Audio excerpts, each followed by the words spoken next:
his chest, like we see in America, but against his chin. Does quite well with it. What's so interesting about this putting stroke, as the wind picks up, will he have more difficulty with it, Peter? Well, he's worked very hard on that. He's got a putter that's very heavy. He's put some sand down the shaft to stabilize the weight, as you see from the front of the 17th green up over a slope to about 2 feet. As he taps in here on 17 for his par to stay 4 under. Very consistent player, Peter Sr.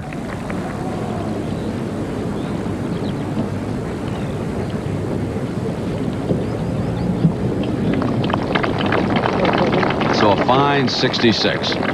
Peter Sr. at 4 under, and now we want to show you the defender. Kind of up and down today. Here's his second shot at 15 on the par 4. You'll see many broken stances, uphill shots, downhill shots, as Nick Faldo tried to knock the ball down and cut it into that wind and pulled it left at number 15. Very difficult par 4. A lot of up and down on the greens. Watch Faldo's putt for his birdie. The ball will disappear from view right there. Fine approach putt.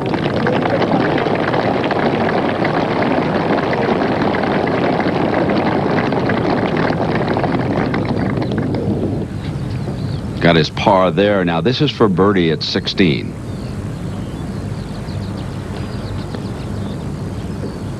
Been having a lot of putting trouble.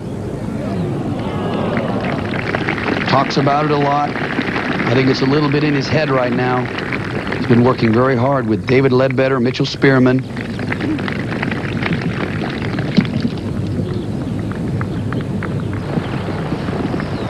Then in trouble at 17. The 2 most difficult holes on the golf course. You've got to drive it in the fairway on every hole here at St. George's, but certainly at the last 2. And that's what happens if you miss the fairway. And especially with the rain. This for par. Faldo trying to put more weight on his left side in his putting to try to stabilize his body and his head. And he's coming close, but he's just not making anything. Peter, there we see Mark Calcavecchia. He was one of the fellow competitors with Nick Faldo today, and he put on quite a show. We want to show you his second shot at 16. Look at the treacherous bunkers. You can see the stacked sod on the side, which is highlighted in most of the bunkers in Europe. Great bunker shot there. Kissed the flag on 16. And salvaged his par. This was a terrific moment for him. Has to be brimming with confidence, having been the last American to win the British Open Championship. He loves it over here. He had a great run-up that we watched at 18 and left him with a gimme, really. The last hole today is playing straight into the wind. Driver 2-iron, and Mark was left to the green. Beautiful pitch up to about 4 or 5 inches. Tapped in for a great round today of 66, 4 under par. And then along came the shark, hard by the English Channel. This at the 14, the par 5. He was in and out of difficulty. He had birdied 13. Never hit the fairway on number 14, but that certainly saves his round as the weather worsens here this afternoon. Very lucky, paired with Tom Pertzer, very good friend of his from the United States. And Greg was on his way. The key to Greg Norman's good play of late has been his iron game. Playing a beautiful shot from the fairway to tap, well, I won't say tap in range, but Greg knocked that in for his 3rd birdie in a row. Say, follow me. Come on, let's go. We're moving now. And he was indeed. This for another birdie at 16.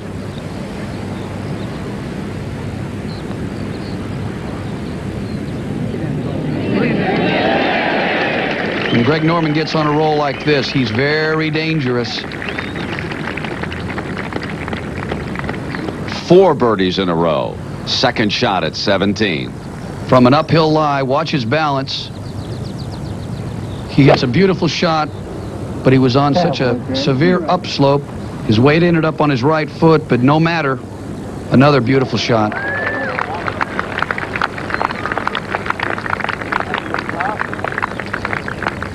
So he made that putt. It was 5 birdies in a row for Norman. Now his second shot at 18. There'd been only 1 birdie here today. From another uphill lie. He upshot a little bit into the wind and left it short and to the right into another one of those treacherous pot bunkers. Then, after pitching up, tough putt here just to save par.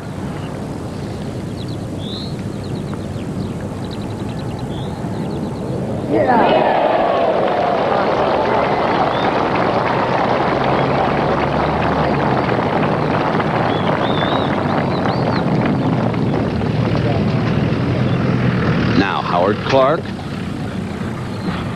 at 18. This for birdie and a tie for the first round lead.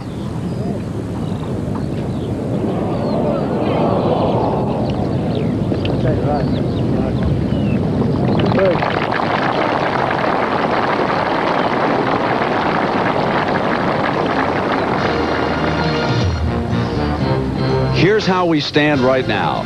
Norman Senior Calcavecchia at 4 under, and we'll be tracking Nick Price right now. He's only 1 off the lead. He's one of the betting favorites over here in England. It's legal to bet golf.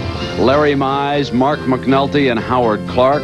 Clark just finished up, and they are 1 shot off the lead. Now Gary Evans, Greg Turner, they are in 3 under, fine round. Corey Pavin at 68. Scott Simpson with a hole to play. John Houston, Duffy Waldorf, and Jesper Parnevik, who won last weekend at the Scottish Open. 2 under today, a fine round. Craig Cassells, 2 under through 10 on the course with Ian Garbett, Terry Price, and there's a wonderful story. Ian Pyman, the reigning British amateur champion right now. What a nice round for him, 68 today. There's Nick Faldo. Paul Azinger in at 69. Bernhard Longer out on the course right now. Craig Perry is 1 under. Vijay Singh, Tom Lehman, Carl Mason, Mark Rowe, Dez Smyth, Darren Clark, all on the course at 1 under. Lehman and Mason completed their rounds a little bit earlier. Jimenez, 69. Per-Ulrik Johansson, Jamie Spence, Brian Watts, Yoshinori Musamaki, 1 under through 9. Davis Love in at 70 today. And Ray Floyd, one of the late starters, and level par after 2. So there's our situation. 3-way tie for the lead here in the British Open. We'll be right back.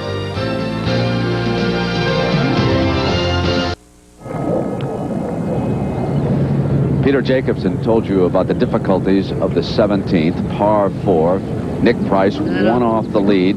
You can see what they will use trying to run from far off of these undulating, hilly, rolling greens here. And let's show you some of the featured pairings, some of the competitors you're going to be looking at here over the next 5 hours. Nick Price playing with David Edwards and Colin Montgomery. And those 2 times over there, British summertime up on top. That's when their round started, but we'd like to translate that into Eastern time back in the United States to give you an idea. So they actually started where we are at 10:15 this morning, but there's a 5-hour time difference. Now Jim McGovern's with John Cook, Christy O'Connor Jr., Tony Johnstone's with Bernhard Longer, and Lee Jansen, the U.S. Open champion. Dan Forsman playing with Ray Floyd and Andrew Sherborne. So Ben Crenshaw is with David Frost and Jose Rivero. T.M. Chen with Mark O'Meara, Seve Ballesteros, Mark James playing with Jose Maria Olazabal, and Jack Nicklaus.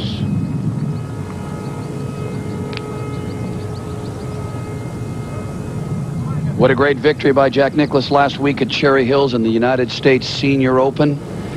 It was wonderful to see that.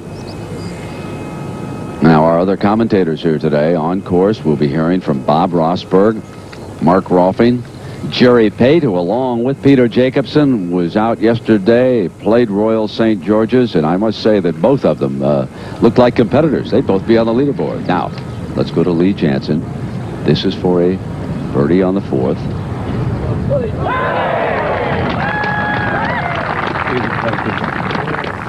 Shades of Baltusrol. And a look down the fairway. Definitely the most difficult golf course, Brent, in the rotation. One of the most interesting. See a good shot there of the layered sod that they have in most of the bunkers out here. Very difficult to get out of. You want to stay away from them as much as possible. And with the rain this morning, the sand is almost like clay. See what they've done there? They've taken the cut sod, 3 to 4 foot strips, and then laid them together, one on top of each other, all the way around the face of the bunkers. Now let's go back to Price here at 17. This to save par. So Price gives one back. And now 2 off the lead.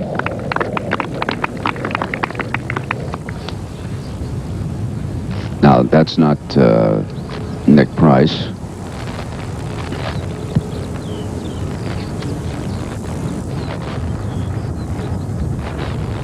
Tony Johnstone, a quick walk, not a good hit. The greens are putting very well.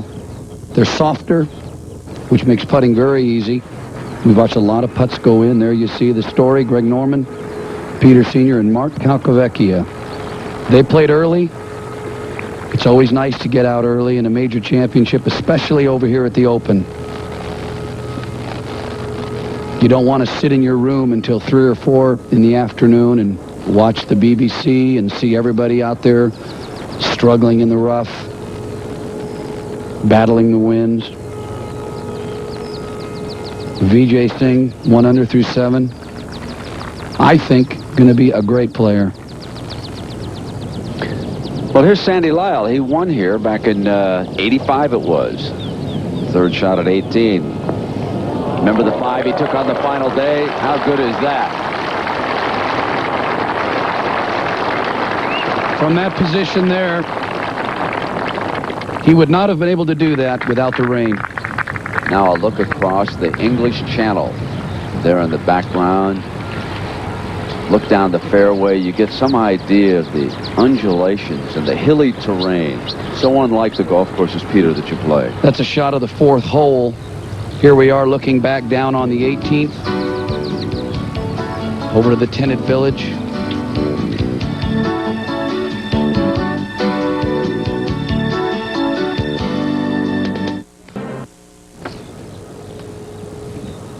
Welcome back to our continuing first round coverage here of the British Open Championship. Splendid rounds fired by some of the early starters today. Greg Norman with a spectacular birdie run on the backside. Peter Sr. and Mark Calcavecchia. Now let's go out to Tom Kite on the tee at 17. Not going along very well. Tom is 3 over par after a bogey at 16. As Peter said, extremely difficult driving hole here. Tom was working on his swing earlier in the week with Bob Torrance, Sam Torrance's father. Sam Torrance obviously having one of the best runs this season over in Europe. Let's take a look at the 17th hole. What you can't really see there is how crowned the fairway is. You've got a lot of motion up and down, but certainly the most difficult aspect is off to the right and the left. It drops off into some grassy hollows, and there's just no recovery. Well, we're seeing Tony Jacklin here on the tee at the par 3 16th. The one-time British Open champion. Put it up there on the green. Very familiar face around the world of golf. Certainly familiar to all the American golf fans. He captained the Ryder Cup when they were so victorious. So we're looking at the Ray Floyd group. I think you can see that familiar stance of Raymond as he bends down there and seeing what he can get going. This is the only major championship that Raymond has not won. And Peter, he was telling us on the airplane, he and his wife Maria, how much this would mean to him if he could make some kind of a run here. He's very intent on adding this to his repertoire of victories. Well, now, this is what interests us some, doesn't it, Peter? The odds on the chaps? Well, the most interesting to me is the 250-1 bet on John Daly making a hole-in-one during the championship. Now, that may be a hole-in-one on a par 4. We saw Daly on the 5th hole in the practice round drive the 5th green, which is 421 yards long, hit it up about 3 feet. John Daly is long, but I'm not sure that his length has anything to do with how accurate he is with a 7 or 8 iron. So, Floyd, for par, remember a short time ago, we just saw Lee Jansen run one. And I'm going to tell you, folks, Jansen is some cool customer. He is handling his new celebrity status so well over here. You'd be proud of his performance. Now let's see if Raymond can save par here after Jansen made birdie at the 4th.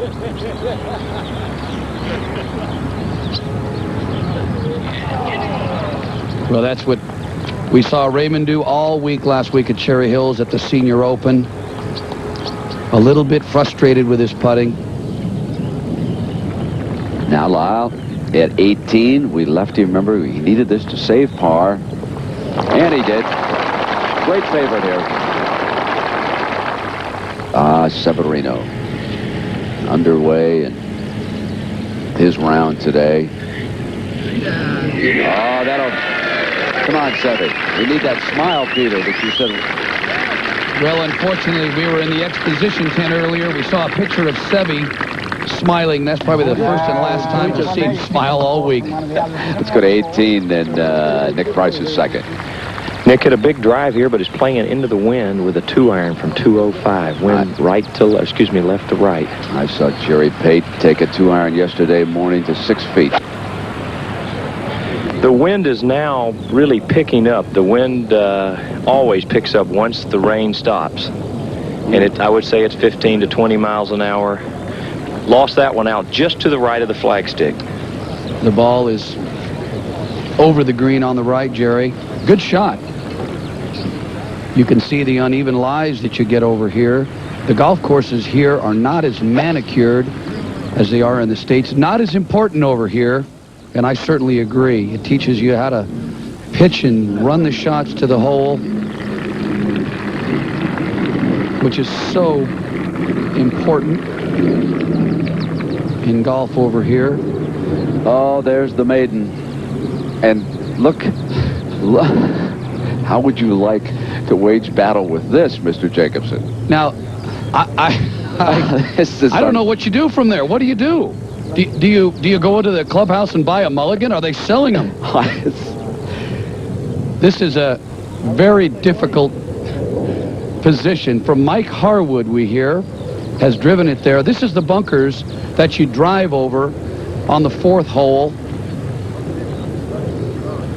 It's not a long carry. You see here at 200 yards is where that ball is sitting. And it's a little crosswind today from right to left, so Mike must have popped that ball up. We were out there earlier this week looking at that. They had to put the railroad ties in to shore up the sides of the bunker so it wouldn't collapse as it has been over the years. You know, most of these fellows should really blow this golf ball right past this hazard. Yeah, we've got to stay here and watch this. Now watch him. Now he could take an unplayable lie in the hazard. Am I correct, Frank Hannigan? Frank is down. He's going to grab Nick Price first, Peter, and they probably haven't hooked up down below. So we will get. Well, I'm sure he can. As you see, watch this climb. This is like a ski slope. Drop it as an unplayable ball. You have to drop it in the hazard. Peter, he's exactly right. If he's going to take an unplayable lie, he's got to drop it in the hazard. He can't go outside the hazard. But 2 club lengths, Frank. I'm not sure he can get away. Of course, he could keep that point between him and the flagstick and drop it back at the bottom of the bunker. He's got 2 options, Peter. He can drop it within 2 club lengths of where the ball lies now, no nearer the hole. Or if he can get a line between where the ball is and the hole, he can drop back on an extension of that line. No matter what happens, he's not going to be very happy. I have been waiting in the bush. So what's the... all year In the bush, for you this. can take a 2 club length unplayable. Oh, no, you go. You want to go back to where you hit the shot from. Yeah. I want you to proceed under B or C. The ball must be dropped in the bunker. Okay. Can I drop it anywhere in the bunker? What if I drop it here and it rolls all the way back down? Do I have to drop it here again? Yeah, it goes more than 2 club lengths. Yeah, more than 2 club lengths. So I'm going to drop it again. Redrop, yeah. So I got... Okay. I should be able to hit it. You heard the words free drop used. Don't get confused by that. This is going to cost them a penalty stroke. Looks like he's going to play a little pool shot here and ricochet off the railroad ties. That was the tactical mistake of the year. How's the caddy, or how's the guy going to break the bunker? Yeah, this is going to be... He's going to rake the bunker. This could be the new ride we see at Disney World. Quicker than he come up. Now, folks, if you remember the movie Goldfinger, well, this is the bunker. They didn't call it the Maiden. They called it the Virgin, where Goldfinger jumped up and sort of teed the ball up in the bunker against James Bond. This was the setting for that memorable movie scene. Mike Harwood today playing with Brad Faxon from the United States and Barry Lane of Great Britain.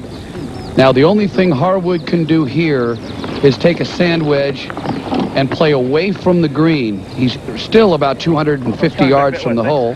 He's playing back toward the tee.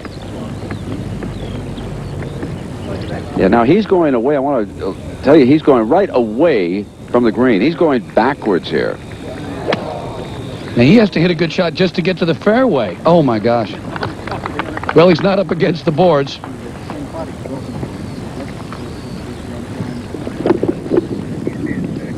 As we can see, what he's done now is he was in this bunker right here. And what he did is he played back to this point here. And as you can see, the hole is 468 yards long. So he's got a long shot coming up to even get to the green. There's the green up ahead here on the 4th. And now the Australian. We hate to make light of this because this is what you don't want to have happen in any golf championship, and certainly not a major. But the bounces you get over here are almost comical.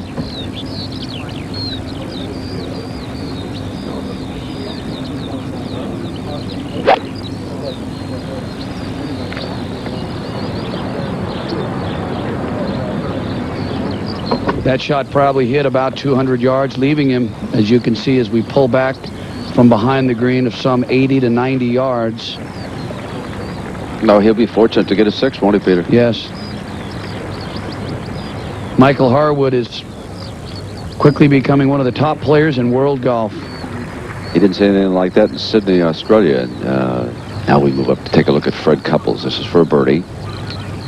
He's on the 5th.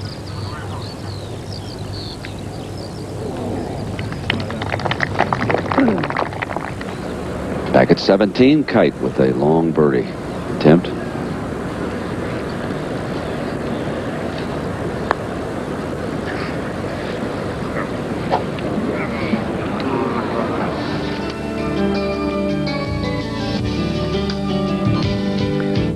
So the British Open Championship continues live from Sandwich, Kent, England. The Sony rankings are now established as the world's leading golf ranking system, with the world's greatest players vying for the top honors. 1 year ago at the British Open, Nick Faldo took the #1 spot from Fred Couples. He's built a massive lead over his nearest rival, Bernard Langer, victor at the Masters and the British PGA. In 3rd place, it's Nick Price, who's risen 20 places in the last year. Stay on top of your game with the Sony rankings reflecting every move in the world of golf.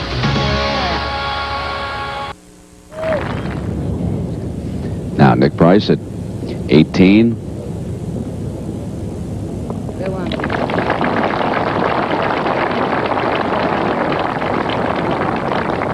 So a round of 68. Another score you might be interested in, John Daly today with a round of 71. Likewise for Payne Stewart and Tom Watson. Watson, Stewart, and Daly 1 over after the first round. Jack Nicklaus, the first tee.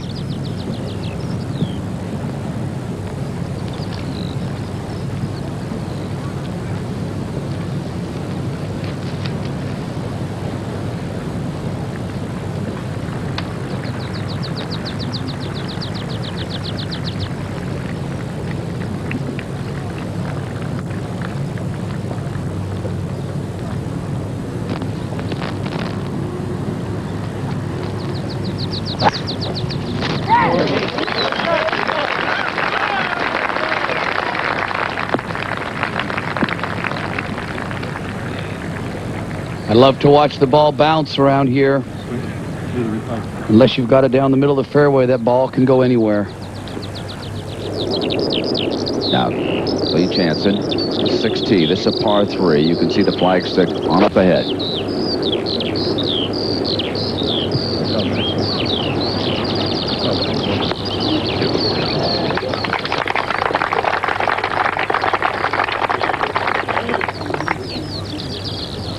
Now Bernard Longer.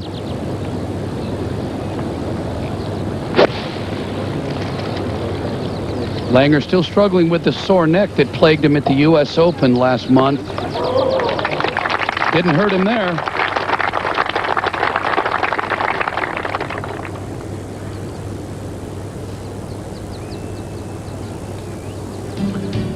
So Greg Norman, Peter Sr., and Mark Calcavecchia. There are leaders here.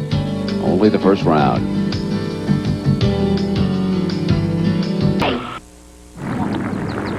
Well, we're back just outside of Sandwich, Kent, England, and that's the ferry coming back across the English Channel.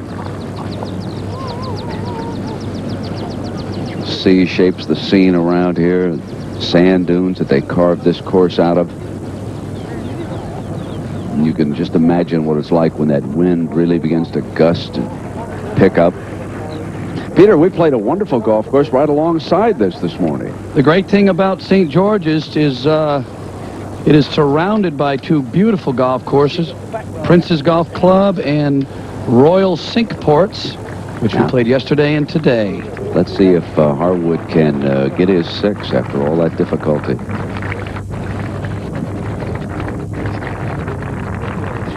Peter, I guess we can second guess him. Maybe he should have tried to take a penalty drop in that bunker. I don't think that would have helped him at all. I think he did the right thing. Now this is Jansen for a birdie here at 6.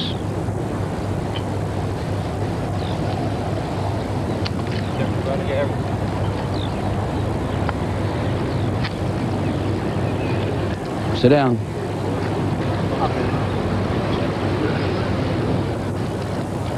There's our situation. Norman was certainly one of the pre-tournament favorites.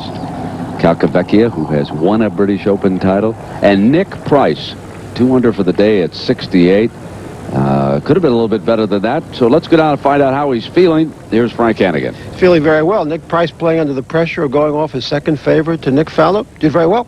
Very happy with the way I played today, Frank. A little scruffy the front 9, but we kept on taking our rain gear and putting it on and taking it off, so it was a little different. The wind was blowing, strong, I think, early on this morning when we started off. The 4th hole played extremely long. I think I needed a drive and a 3-wood to get it on the green, which yesterday we were hitting drive and mid-iron, so...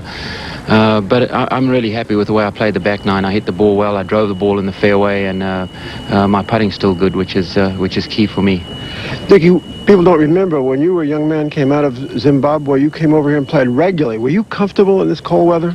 Well, it's one of the things that I really had to work to adjust to. It's very, very difficult, and it's totally different conditions to the way I grew up in. but it was a challenge. It was something that, you know, I sort of I had to learn to deal with. If I was ever going to play well at the British Open, you know, I knew I was going to have to overcome the uncomfortable feeling of playing in these conditions. And over the years, I think I've got a little better at it, and it's just being more aware of your tendencies, you know, in this kind of weather. Sometimes in the wind you try and knock the ball down too much, and in fact when I've played my best golf in the wind, it seems like I'm not even worried about how high the ball goes. I'm just trying to put a good solid swing on it. So I'm very happy. It was a good solid back nine you had today, wasn't it, Nick? Yeah, I started off with a birdie on number 12. I actually missed the green on 10, and then got up and down on 12, and then 14 I hit a really good tee shot, probably my best tee shot of the day, and a 3-wood just short of the green, and 2 putted for par, and then 16 I hit a 6-iron to about 10-12 feet, and had the easiest putt I had all day today, so that was really nice. And then unfortunately I 3-putted 17 from just left of the green. Been an awful lot of publicity, as you well know, about your changing putters and controversy about ads and all that. Is that all straightened out? Yeah, it's actually, in a way, I feel like it's been a blessing in disguise, because I'm actually starting to putt better with this putter than I ever did with the other one. So just getting over the hurdle of changing, I'm now on the way up, and I'm getting more and more confidence as I use this putter. So that's all gone by. Water under the bridge. Now, you did lose 2 of these championships, you know, when you were much younger, to Watson, and then 1 to Seve. They leave scars? Well, the one in '82 was more a realization for me that I had the ability to win an Open Championship or a major. Although it was a really disappointing way to finish the last 6 holes. I was only 25 at the time, and I really had to look at the positive side, you know, with 15, 16 years of prime golf left in me. The one in '88 was probably the most exciting week's golf, or even Sunday's golf, I ever played. You know, when 2 of you separate yourself from the rest of the field, it's so exciting, and it just seems to spur you on. You seem to play a little better every time, and you rise to when he hits a good shot, you hit a good shot, and that's what golf's all about, the competition and the enjoyment of playing head to head when you've got 4 or 5 million people watching you and you're playing for a major championship. For me, it didn't get any better than that. It was just a little fortunate that you know, I didn't putt better that day, but I think I lost to someone who was right on top of his game. So I think it can get a little better, Nicky. Maybe it'll get even a little better this week. Thanks for coming by. Thanks, Frank. Back to the course. Bernard Langer, this is for birdie. He's playing at par 360s with Lee Janzen.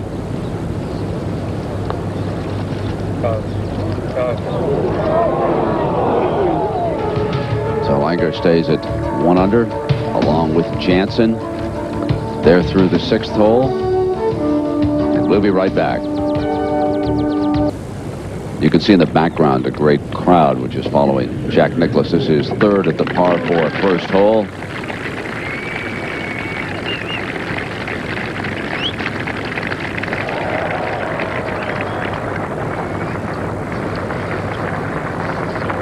Well, here at the 122nd British Open, we've had some splendid rounds fired by Greg Norman, Peter Sr., Mark Calcavecchia, and we want to join our colleagues over at the BBC. We want to check in and listen to how they're commentating right now. Alec Hay of the BBC, and Dave Marr, one-time colleague here at ABC Television, who's now working on the coverage of the BBC. Let's join them. Lovely little chip and run, left him with a 2-footer, which he has got. So he sets off with a par 4.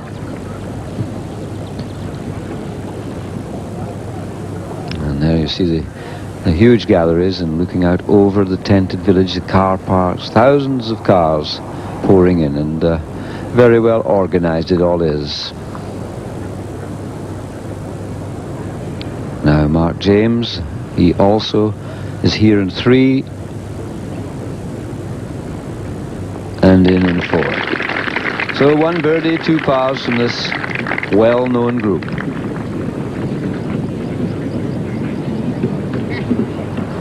Mark Rose, second shot to 18.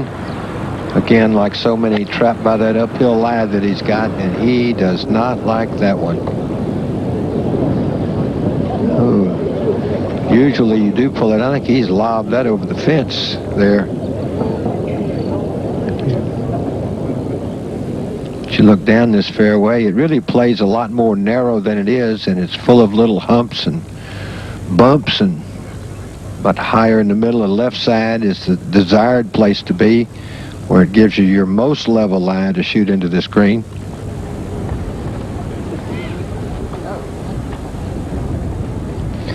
Tall figure there of Dan Forsman.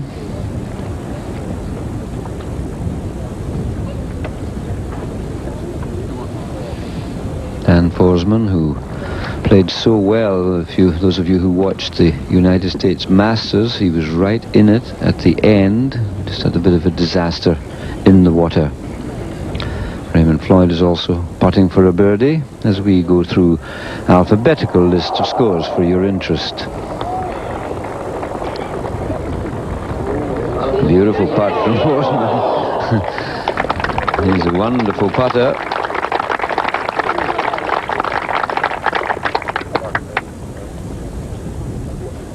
So Dan Forsman had pars every hole up to here. Now goes 1 under.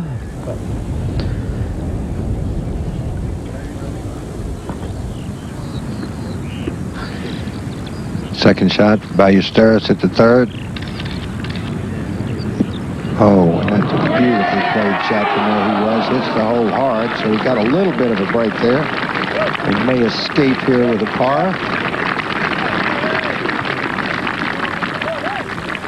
To the 6th, Raymond Floyd for a 2. And Floyd one over par so far in the round.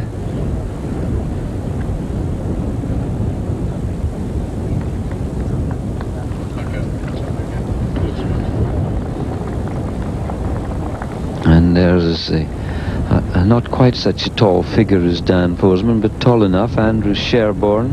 Andrew, who is 1 over par, thanks to a birdie he had at the 5th.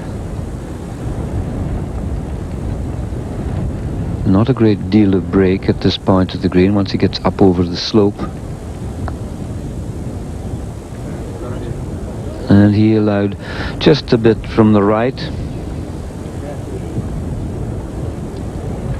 Andrew with 2 tournaments to his professional career, both of them in that famous city of Madrid.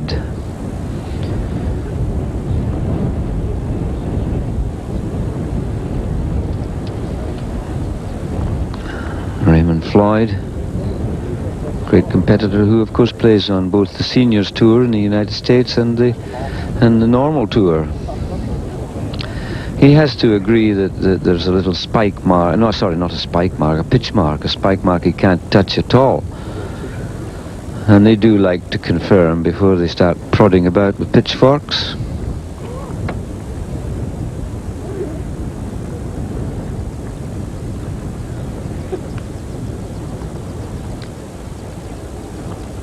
Over the years, Raymond Floyd, one of the great putters, and it's unusual if you look at the length of the shaft. When you think of Barry Lane with the 29-inch shaft, and his putter in this one is close on 40. It's an incredible difference. It's just the way they like it. Pops it in for a par 3. 1 over.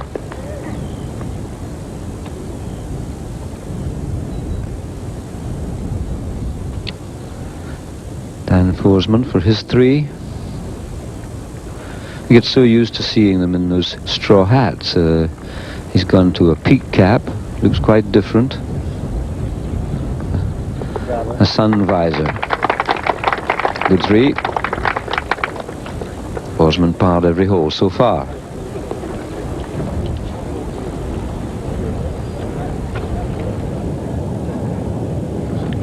Tom Kite at 18. Tom 3 over for his round today and makes another putt.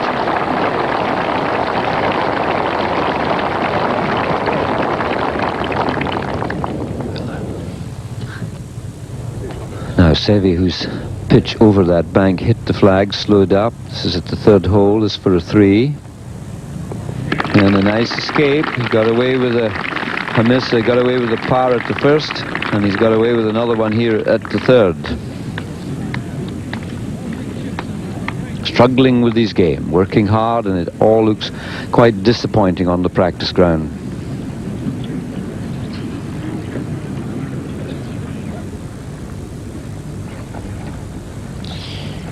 At the 11th tee, this is Paul Broadhurst. The 11th, the first of the par 3s on the back, 216 yards. Flag today, 34 feet on the green.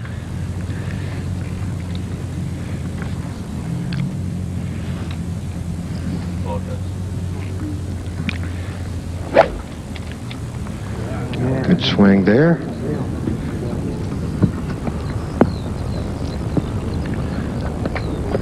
Broadhurst out an even par, and 4 at 10, so even for the round today. Very good chance there for birdie, and playing along with Fred Couples.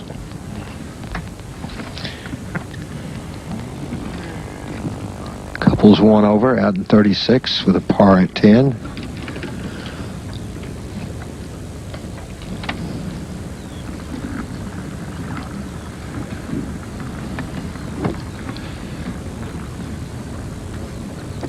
I thought Fred was going to play a little more in Europe this summer, the way he was talking at the end of last year. He wanted to play some more events around the world, but he hasn't played any more than his usual few tournaments.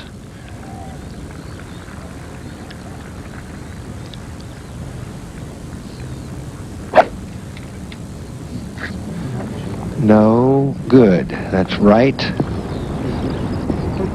And sweeps away and into the bunker, guarding the right side of this 11th hole. We've been listening to the commentary provided by the BBC, and we'll continue here on ESPN. The first round of the British Open coming to you live.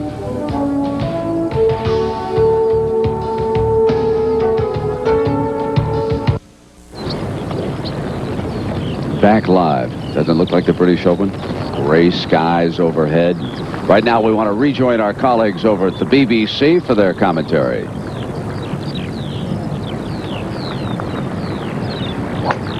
He's big enough and strong enough and hopeful enough. Well, he's past those bunkers, but he's down in the one that is placed there, of course, to catch you if you feel a bit weak-kneed. Now, Savvy, see if you can spot the problems he's going through. Everybody else has tried. He's being asked by his teachers just to be more still and static, to take out the old sway that was there when we remember back in '79 when he leaned and heaved and won the Open.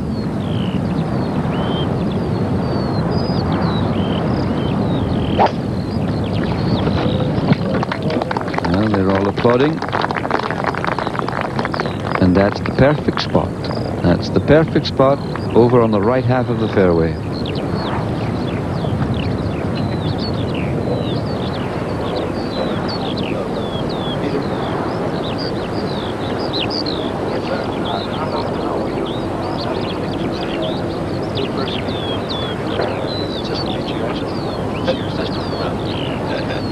Peter Sr., Mark Calcavecchia, and Greg Norman shoot 66s here in the early going to take the early first round lead.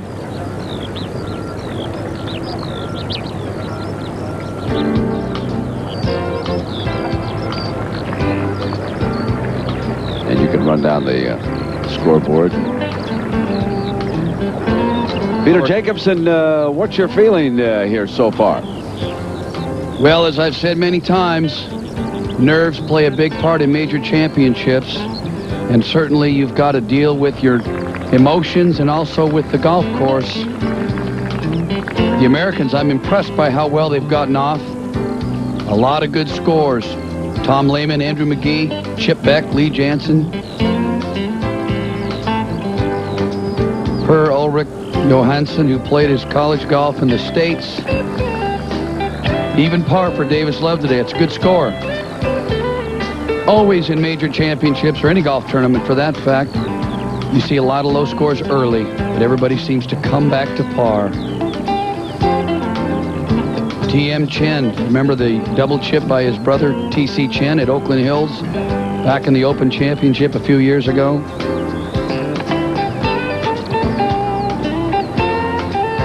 Well, let's go to Freddie Couples and take a look at his third shot at the 11th here, Peter.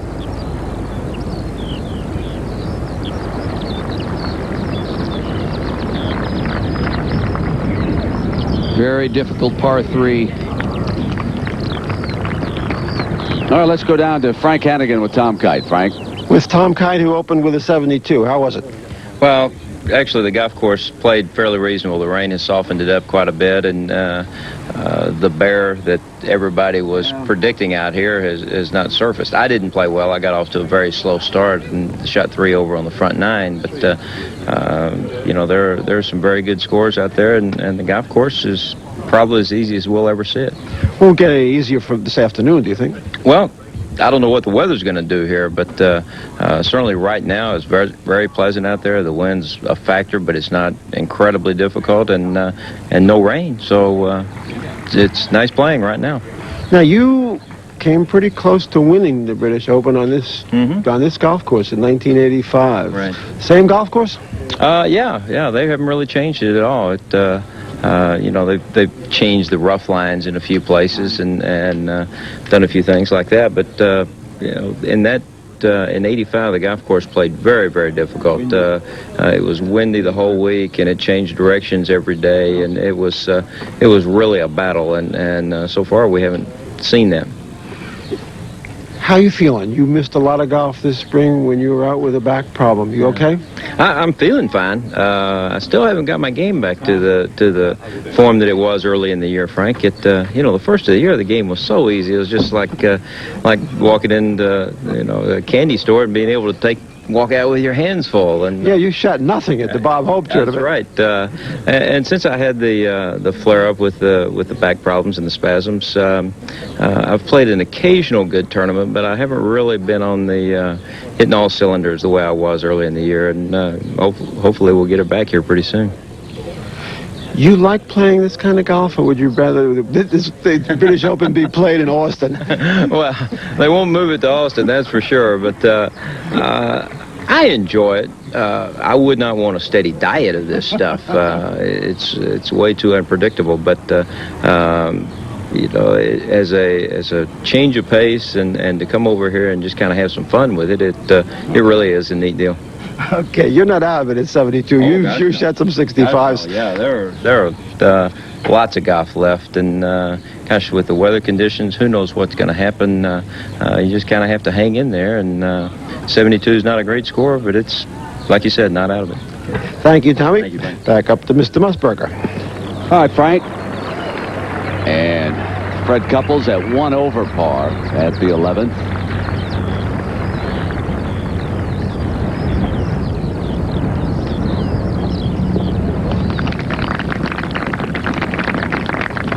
The water on the greens has made those short putts a lot easier. Fans here, Sandwich watching the action. You think he's seen a few British Opens? Jose Maria Olazabal is on the tee at the 3rd. Peter? Been struggling with his game. One of the fiercest competitors in golf. He and Ballesteros seem to be an unbeatable team in the Ryder Cup.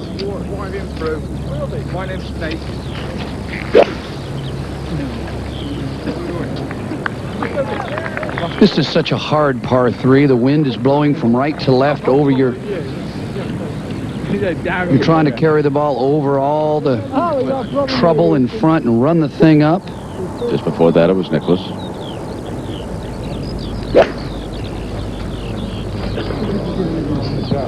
Birdie on number 2 for Nicklaus.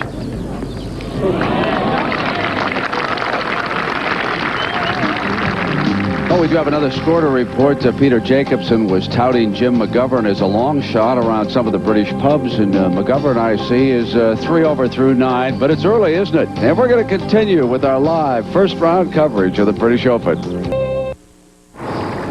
Well, 2 Australians, 1 American there atop the leaderboard. 2 former British Open champions, Norman and Calcavecchia, and senior Also one of the players that Peter Jacobsen liked as one of the long shots this week, I might add. Gary Evans, a young English pro, coming off a very nice finish at the Scottish Open last week. Finished in the top 10 to get his entry here in the Open Championship. Let's go to the 16th. And this is Darren Clark for a long birdie here. He's out of Northern Ireland. This fella's a big hitter. I was on the range with him earlier. Good swing, good attitude, big smile on his face all the time. And obviously is a big hitter with his putts. Look, there's that smile coming out. He's in Group 24 here. He's playing with Terry Price of Australia and Dez Smyth out of Ireland. It's interesting to check in some of these fellows that we don't see a lot of from the United States. They were certainly glad to see Peter over there and on the range, though. Oh, here's one of the most popular figures in the world, Peter. T.M. Chen to play first before Ballesteros. They're at the 4th hole, by the way. Chen putting up from a big swale in front of the 4th. Dropping off there. Well done. Peter, he's related? He's related to T.C. Chen. I'm glad he wasn't chipping. That was his 3rd shot.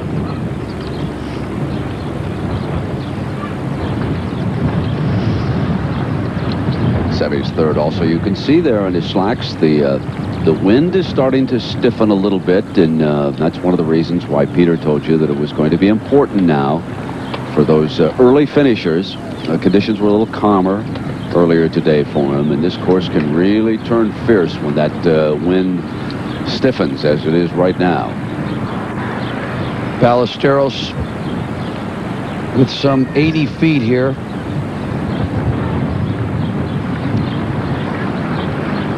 Look at the flagstick. It's only 5 feet tall. Billy, his caddy, is about 5'10". It's one of the unique aspects of the Open Championship, one of the unique aspects of European golf.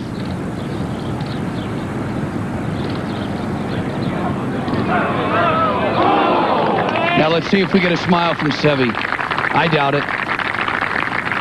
Olathabal, his friend and countryman, for a birdie at 3.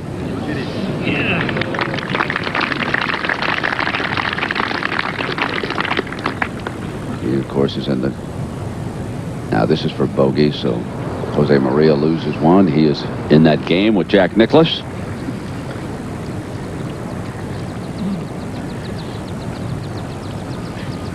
Now back to Smith. He's back at 16. This is Dez Smyth for birdie. Go ball. Go ball. Yes. One of the friendlier players on the golf scene in the world. Let's go back to the 3rd now. This is Mark James putting.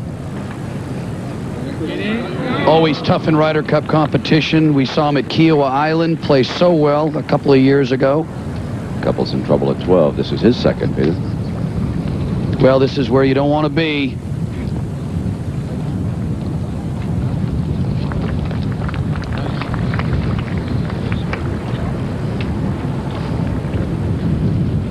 Couple's just coming up short.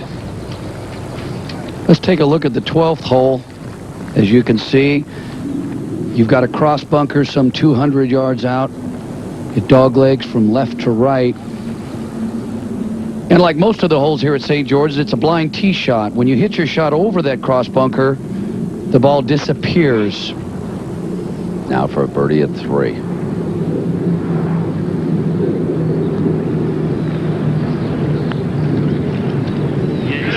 Oh, fine start for Jack. This is not his favorite venue for a British Open, but he's off to a rock-solid start here today. Well, Jack Nicklaus is an amateur. He played in major championships, and Justin Leonard getting a taste of that today. Let's go down to Frank Hannigan. Justin Leonard not exactly overjoyed with the 74, but not ready to go home yet. No, I'm still having a good time, and 74, the golf wasn't great today, but I enjoyed the course and the people I played with and the spectators. Now, here you are for the first time playing competitively in Great Britain on a links course. What do you make of it without trees?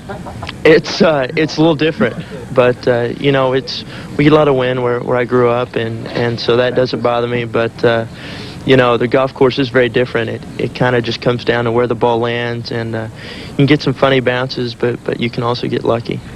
Now, but it isn't the first time you played here. You played, your father took you on a vacation to play golf here, didn't he once?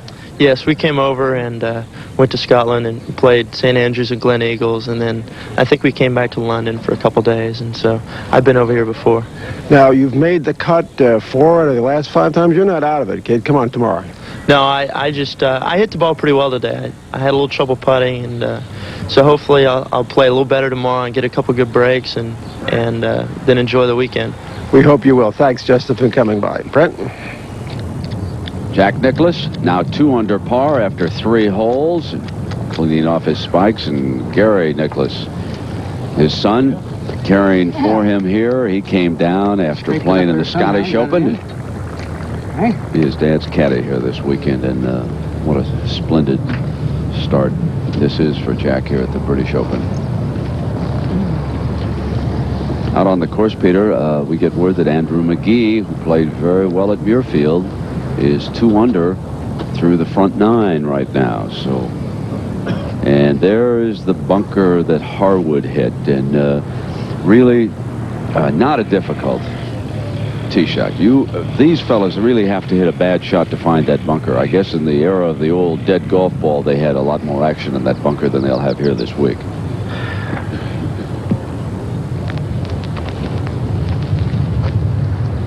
It almost looked like nobody raked the bunker that Harwood was in. Nicklaus waiting on the 4th. The players drive over the bunkers that you can see on his left shoulder. And they have to get a signal from the marshals to let them know that the hole is clear.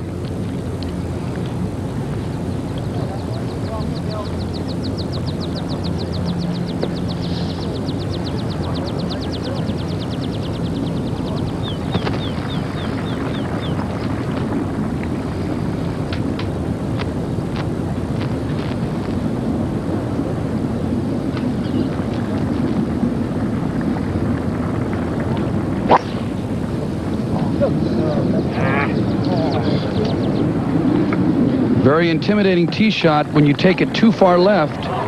And he just missed that bunker, Peter. That is the pot that you hit into. That's not the place. You have to force yourself to hit straight over the 2 bunkers on the right. Now, long birdie attempt for couples here at 12.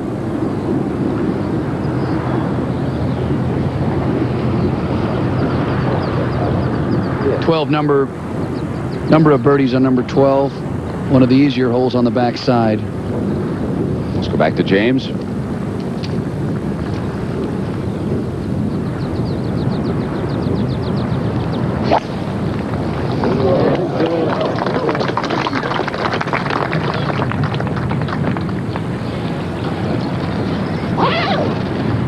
Obviously perfect for Mark James off the 4th tee.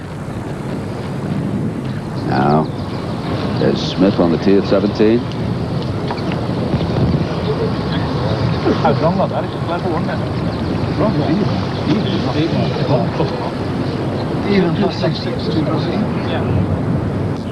Oh, off the ball. Olazabal always battles a quick swing. And in this wind, he's got to be careful. Try to keep it slow. Try to keep it smooth.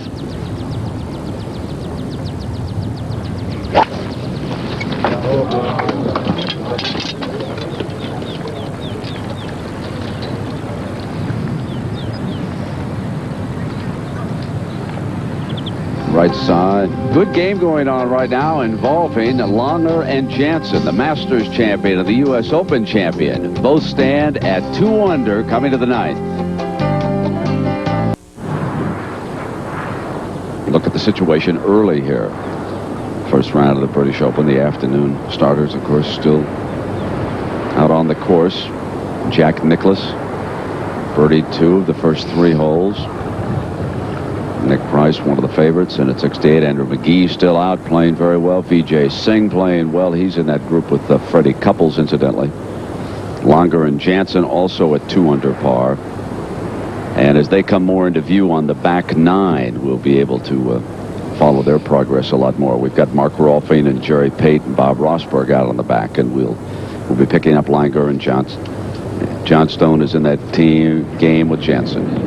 Now let's go back to see Jack here. He probably thought, Peter, from the tee that he might be in that bunker over on the left-hand side. Well, he knows he got a great break jumping up onto the side of it. Nicklaus looks like he got a haircut from last week, or was his hair that short at Cherry Hills? Yeah, might have got a little English trim.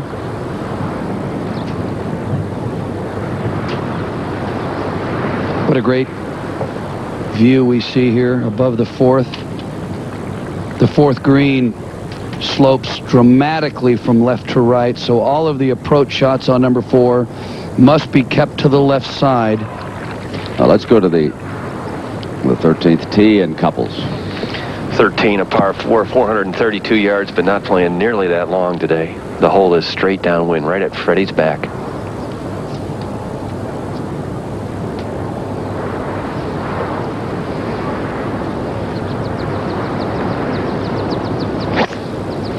And as hard as the ground is out here at St. George's, he might drive this ball 350 yards today. Another blind tee shot where the players play over some of the mounds, and when you hit it, you hope you keep it on line. As you can see, out about 200 yards is the crest of the hills, and then it drops away. Now Vijay Singh. BJ coming off a bogey back at the 12th. This one looks good off the tee. You just never know, though, Peter. Well, you're exactly right, Mark. That ball landed some 70 yards back and just rolled and kept going and almost got to the rough, but it's perfect. Let's go back to Olazabal. He's playing in that group with Nicklaus, and this is his second shot at the 4th.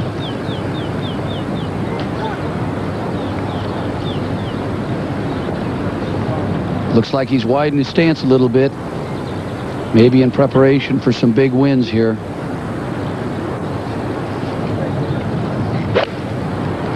Staying well on his left side on the backswing.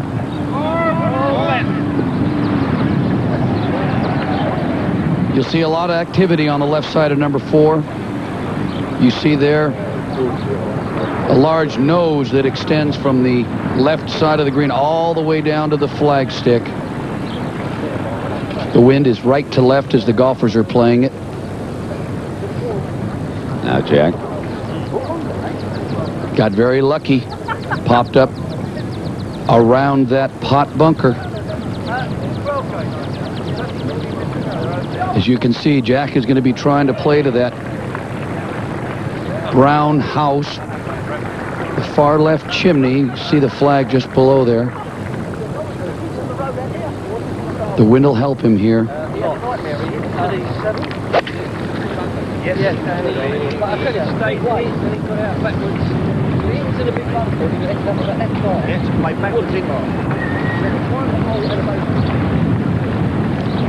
Well, John Cook. Now this is his second shot at the par 4 12th. Well, I don't know if you can see from here, but he is just short of the bunker. Got a big break off the tee not to go in. He has a 9-iron from about 115 yards. He's been all over the golf course today. He's brought it back to level par after starting out with a couple of bogeys in the first 6 holes. The wind is really picking up now, really picking up out here. The hole, Jerry Pate, that has played the easiest has been number 7 today. We've had 4 eagles on number 7. Barry Lane just eagled it. You can see our leaders. And we'll come back with more from the British Open.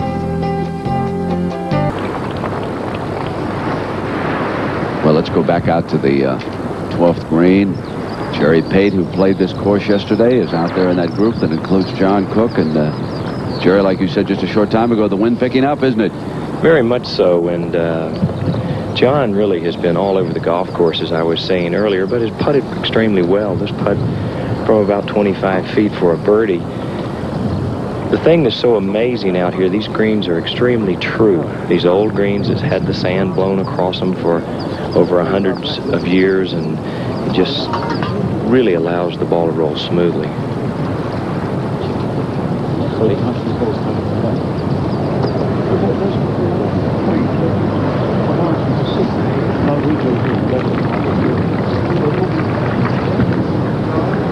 Now let's go back to Vijay Singh, and Mark Ruffing's there with him. Well, as Peter mentioned, Vijay's ball just did stay in the right part of the fairway here. He's got about 105 yards. Wind coming from the left-hand side, so Vijay going to try and knock this pitching wedge down a little bit, keep it under the wind.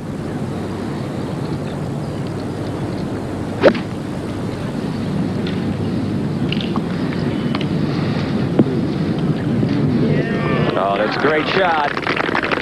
And let's see how that first one got there up on the green, Mark. Well, that first one got there after being struck by Fred Couples from 120. Completely different shot than the one Vijay Singh just played. Freddie hits it very high. He starts his ball well left of the flag, and the wind just brings it right in. It falls out of the sky, and it's a good one.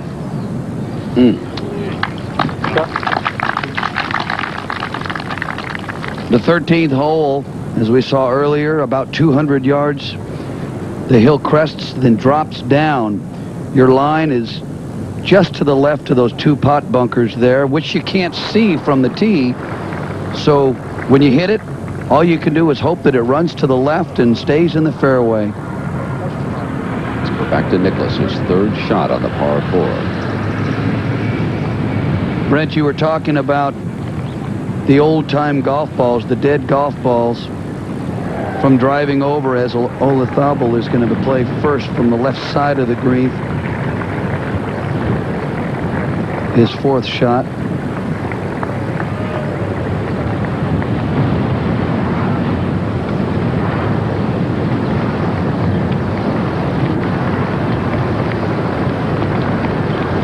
Well, that was the fourth. Peter, I think we need to take a look at his third. Well, you can see this position is absolute death. Lucky to get it out. If that ball rolled a couple feet further, he might have rolled down to the hole. Now, Jack. Off to a great start.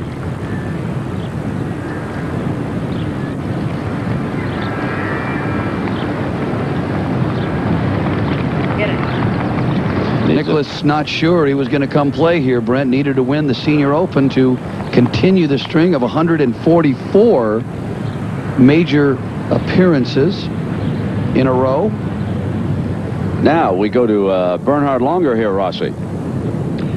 He's putting for a par, Brent. He hit this drive into the bunker, had to blast out. That's a great 4 there. So Longer pars the 9th. You're watching an interesting game out there with Lee Janzen, too, as we break away here for a moment. Mizumaki at 15. This is a long birdie roll.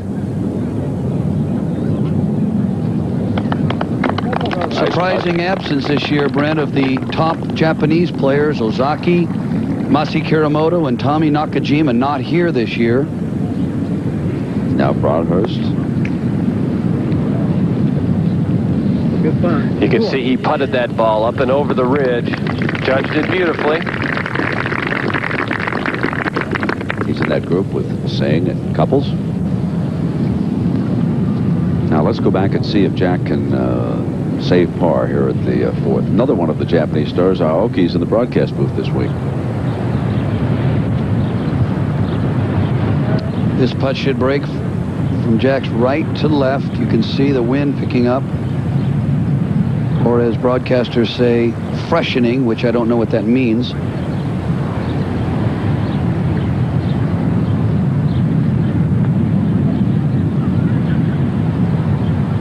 But being a golfer myself, I don't know what a lot of things mean up here in this broadcast booth. You're doing pretty well. Now, let's go to Singh. This is for a birdie at 13, probably the only major championship in the world where you have to wait for a group to putt on a green on another golf course. Public golfers within 100 yards here.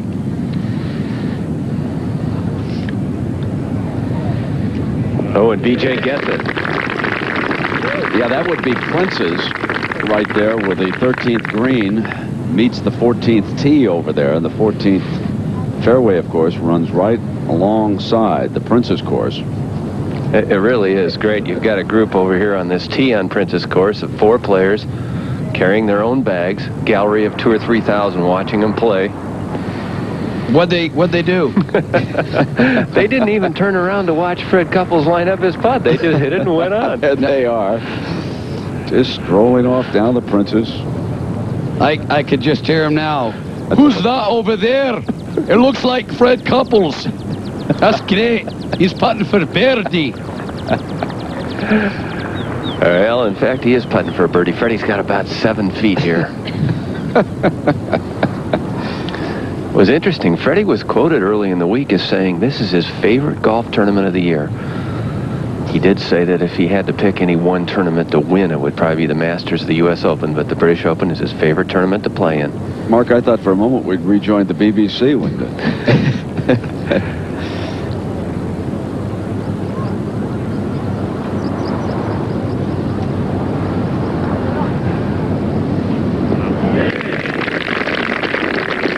We have a remarkable set of statistics involving Jack Nicklaus, his consecutive appearances in the majors. Just take a look at that. I mean, it is stunning going back into the 50s. Now, that amateur championship, of course, he played in 1959, was over here in Great Britain. It'd be an interesting debate to get into as to what exactly is a major sometime. And it continues here today with Jack Nicklaus.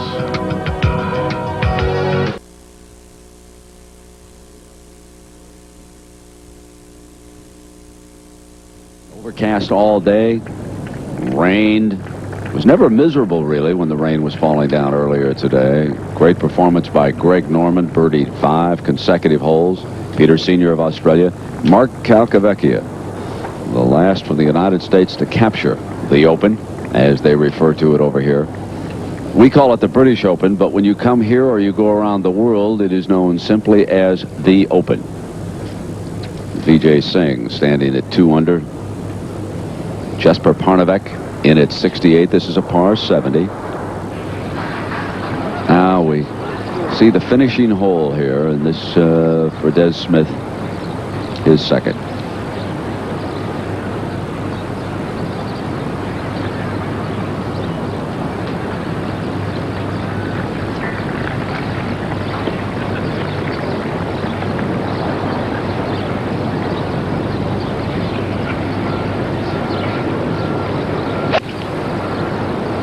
This can be one of the most intimidating views in golf when you see the thousands of people in those huge stands that surround the 18th at every Open Championship.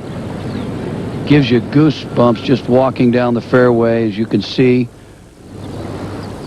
the stands to the left, to the right, and behind the 18th green. Now Couples on the 14th just moments ago. Boy, you talk about a scary tee shot. Fred's talking about it right now as he walks down the fairway. Out of bounds all the way down the right-hand side. And he just rips it. Well, we'll be able to see that to the golfer's right. You'll see the white posts, which is the out of bounds, but it's also the property line. Craig Cassell's second at 17. Trying to just get that ball out of the hay. Young man from Great Britain. The rough probably appears a little more treacherous than it really is. You could get a club. Peter, you didn't find it very often the way you played, but you were able to get through it. Now, I kept it in the fairway, but the problem that you have is when you get the ball in the rough, it isn't so thick, but it can be very, very long. Some of the grass, the beach grass, would grow 2 or 3 feet tall, and as you swing the club, tends to wrap itself around the shaft and turn the club face. So you hit the ball left or right and always very short. So hitting it in the fairway is imperative. Great view as the players walk up to the 18th green. Now at the 6th, Seve Ballesteros with a birdie opportunity.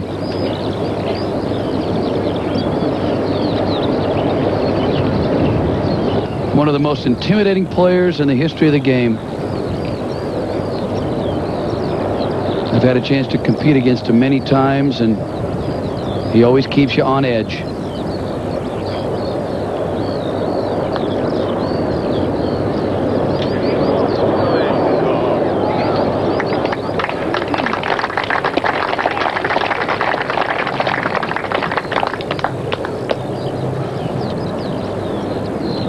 We saw that list of major championships by Jack Nicklaus. Isn't it interesting that Bobby Jones counts the British Amateur Championship as a major, yet Jack Nicklaus does not count that as a major? So we get into the debate in golf as to what is a major. Yeah, Marco Mira is in that group, along with Ballesteros.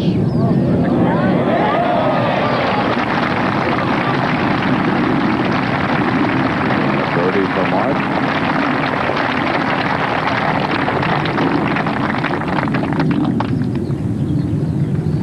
Cassell's at 17 again.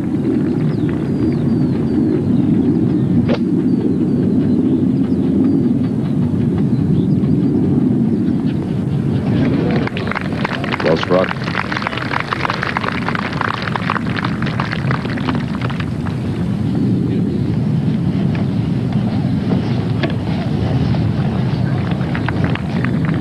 Go back, VJ Singh, playing with Couples in Broadhurst. Both VJ and Fred Couples have driven the ball in the left-hand rough here, which, if you don't drive it too far into the rough, it's really not too bad. It's almost impossible, Peter, to drive it in the 14th fairway when the wind's coming from the left like this.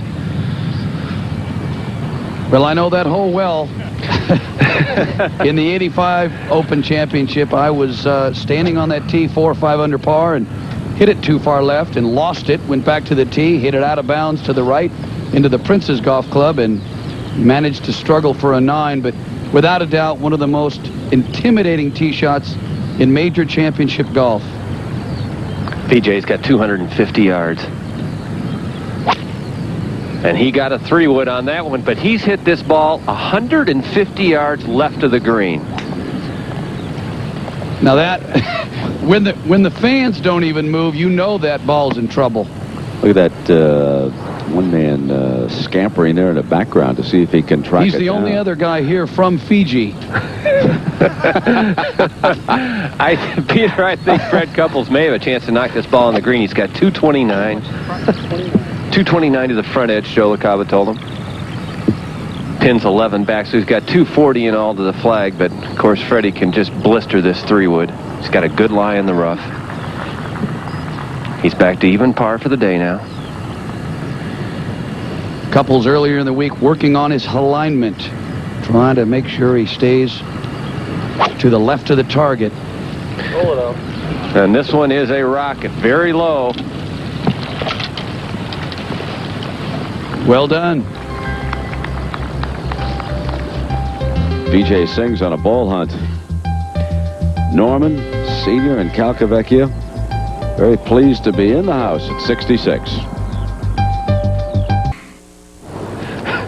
Ladies and gentlemen, welcome to the British Open. Somewhere back there is VJ Singh, and Mark Rolfing is out there too. Amidst about 100 faces that were all within 5 feet of his ball trying to identify it, he has in fact found it. He's probably got to carry this shot a good 40 yards almost to get it out of the long rough. It's not a very good lie. And he's going to look like he's baling some hay here on this swing, Peter.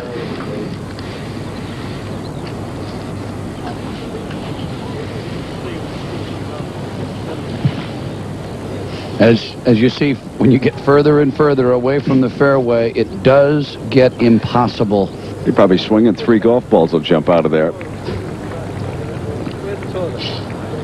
Oh, that ball went, it went a good 15 feet, Peter. Wow.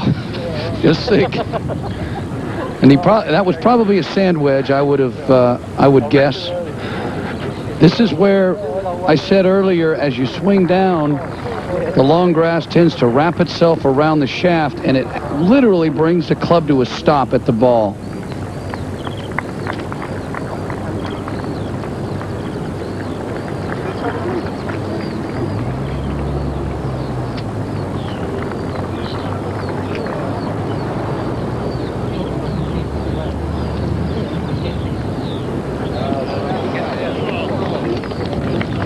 Well, Vijay Singh making everybody in the world of golf very happy with that third shot back there. Now, up at the 18th moments ago, here's Dez Smyth for par, standing at 3 under.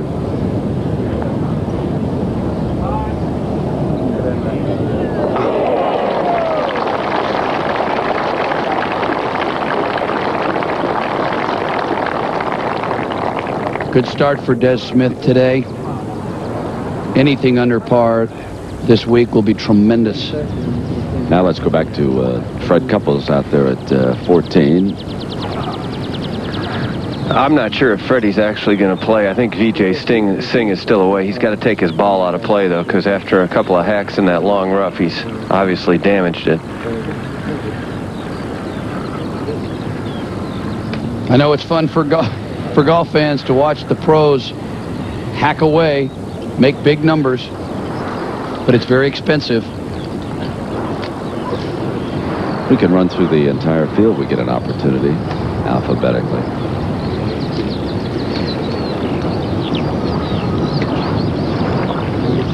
Both Vijay and Fred Couples with putters in their hand, even though they're both a good 10, 15 feet off the putting surface. I believe Freddie is going to go ahead and play. We're on the right, indicating what they have finished.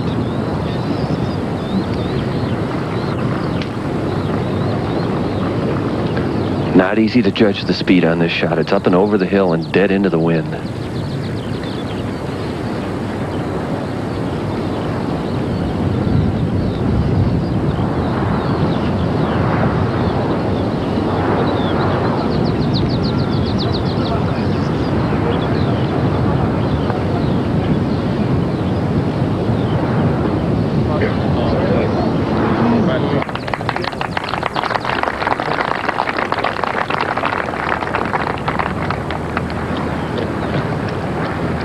So there's the Bernhard Longer group now, and Johnstone is playing in that group with Jansen. So this is Johnstone.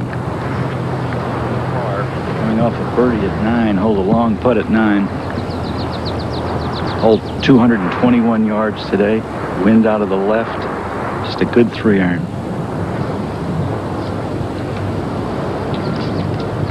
It's great fun, Rossi, to bump this ball up and see it roll onto the green, unlike what we have in the States.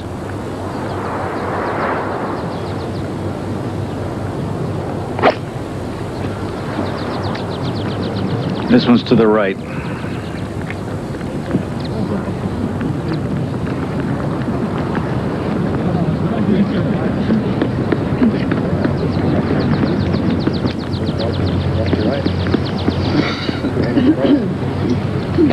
Well, here's a very poised young man, Lee Jansen. He demonstrated that at Baltusrol and capturing the U.S. Open Championship, playing with the Masters title holder, Bernhard Longer of Germany.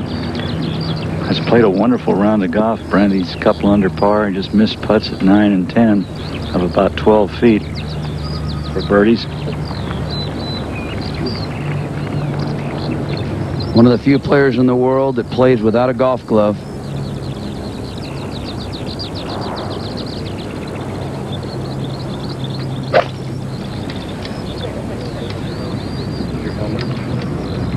It's interesting, too, because we get all those golf gloves for free.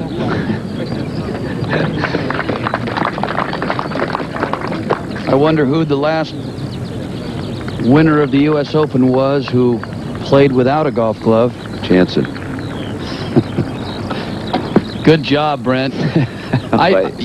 You know the game, baby. You know who it is? I'll give you the answer. Scott Simpson, 87, Olympic Club.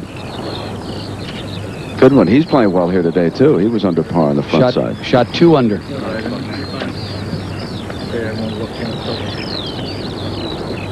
Now, Peter, where was the first sub-70 round shot at a British Open championship? Do you know the course? And I'll really be impressed with your trivia expertise. I do not know that. Rossier's Langer. It's a beautiful looking golf shot right here.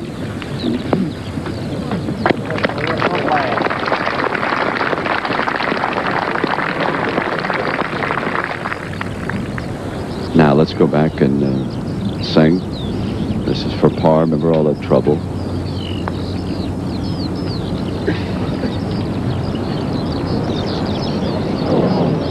What a save that would have been.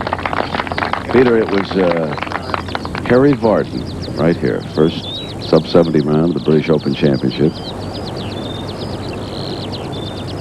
And let's take a break a moment to go back with Frank Hannigan. Frank? To 40-year-old Dez Smyth of Ireland, who opened with a sparkling 67. Tell us a little about your round.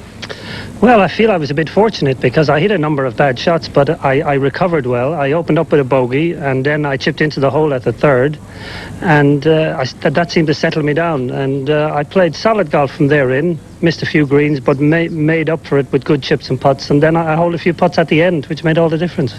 You've won 6 times in your career on the European Tour. How's it going this year? I'm lying about 60th in the order of merit. You know, I'd like to be up in the top 20, but I've played solid golf but putted very poorly, and this week I've changed to the Bernard Langer method of putting. I only tried it in the qualifying. You mean that grasping the wrist kind of thing? Yes, that's exactly it, and I'm getting a much better strike on the ball, and it's running at the hole. I mean, I'm not even upset if I don't hold. The mere fact that the ball is running at the hole so often, it gives me, the odds are in my favor, you know. That's great. We remember once when you finished 4th in the Open Championship. We hope you do that well or better this week. Thank you for coming by. Thanks very much. Out to 15s, couples. Wind coming from the right. Fred started it right, but it's not coming back. Looks like he hopped over that pot bunker. He's got a downhill shot now for his second. I'm not sure he's going to like that. Paul Broadhurst next to play here at 15 now. Even though the players can see the fairway on this hole, it's a very difficult fairway to hit, especially with the wind coming from the right.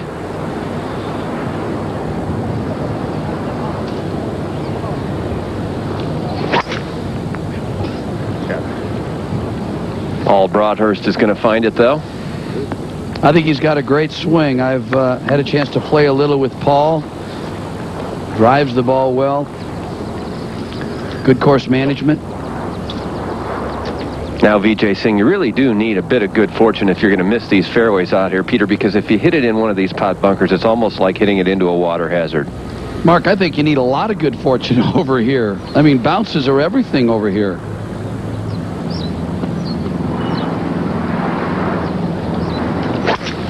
Vijay drove it within 10 yards of Fred Couples on the last hole. Freddie made it 4. Vijay made it 6.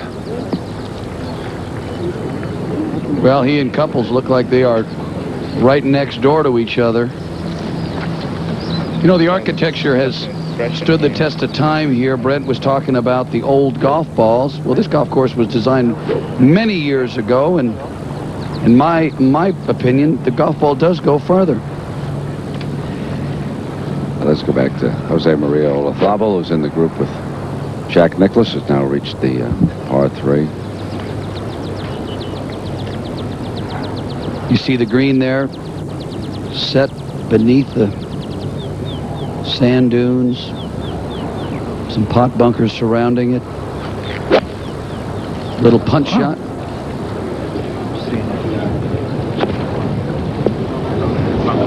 And Olazabal deciding to test his game and his up and down ability. And he'll have to, because he's dead there.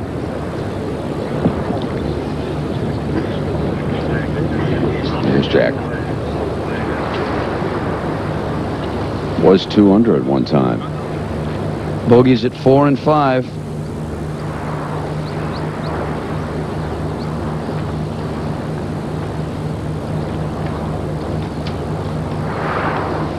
as you know, Jack, trying to recreate a lot of the European golf courses with his architecture in the United States.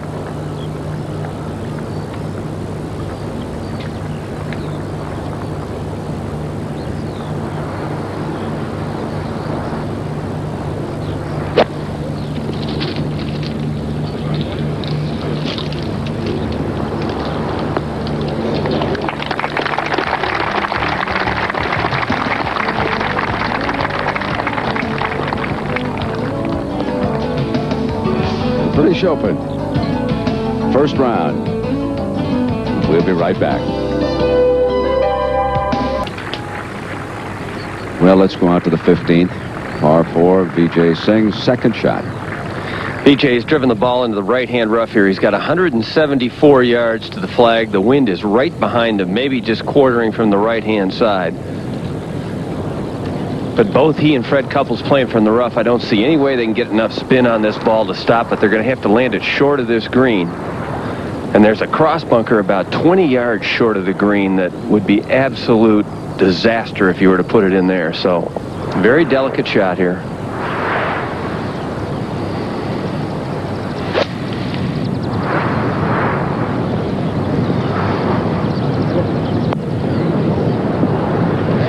You can see Vijay carried it a good 15 yards further than he wanted to, and that's way long. That ball rolled right through the spectators' feet all the way to the bottom of the grandstands. If there had been more spectators from Fiji, I guarantee you that ball would have stopped. You can see the channel. You know, talking about Vijay, there are three brothers.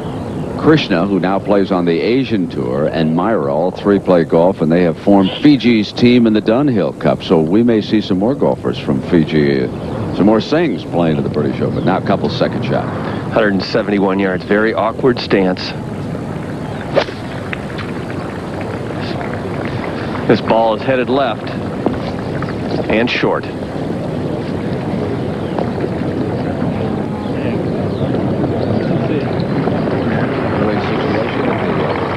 British Open.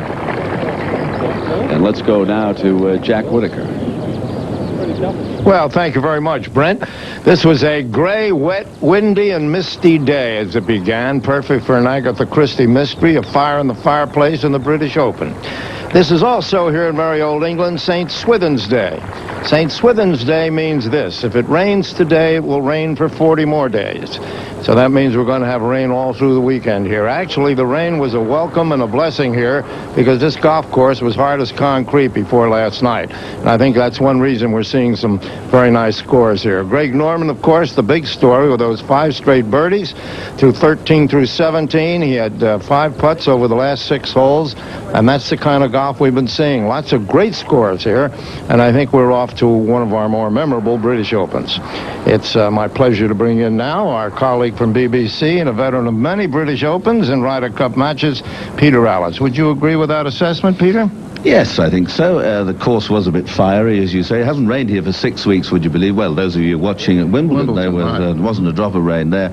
So these sort of courses, really, when the wind doesn't blow and the ground is soft, and players of this caliber, they can sort of dissect it now. The interesting thing for me was that quite a number of really top players haven't so far taken advantage of these rather benign conditions.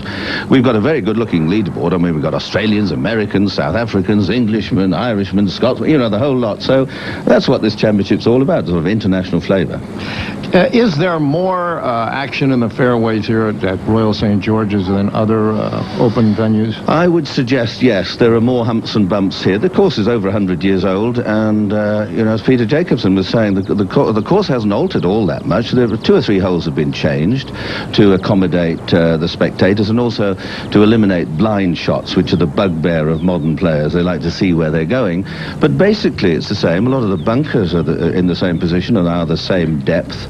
But the fairways, when they're hard and bouncy, you can get an unfortunate kick away. But don't you agree with Christy O'Connor's statement, though, that after a practice round, the shot is no longer blind?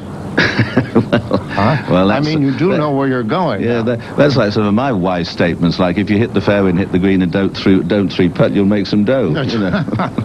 Right.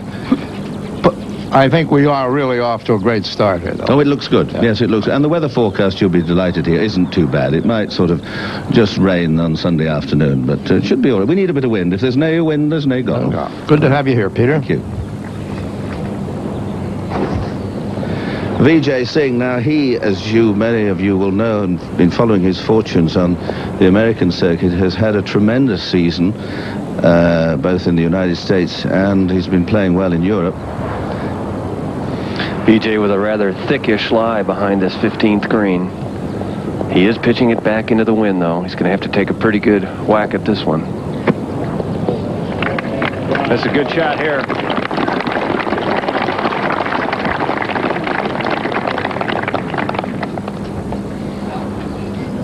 Jack Nicklaus made a great start, didn't he? And then just rather unluckily went through the 4th green. Took 3 from the edge.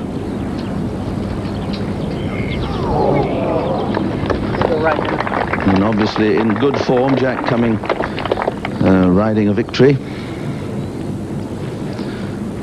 Casals is a new player.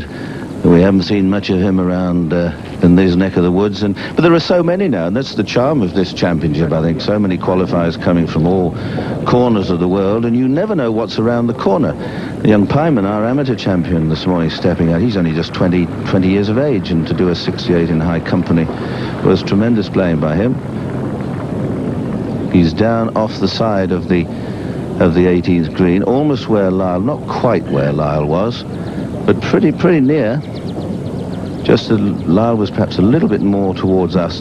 He's got to go up the hill, over the top, and well, you can see from that side, the green is pretty slow. It's all uphill. It's very deceptive. The slopes here are so vast that you get an optical illusion sometimes. You think it's flat, and in fact, you're going uphill.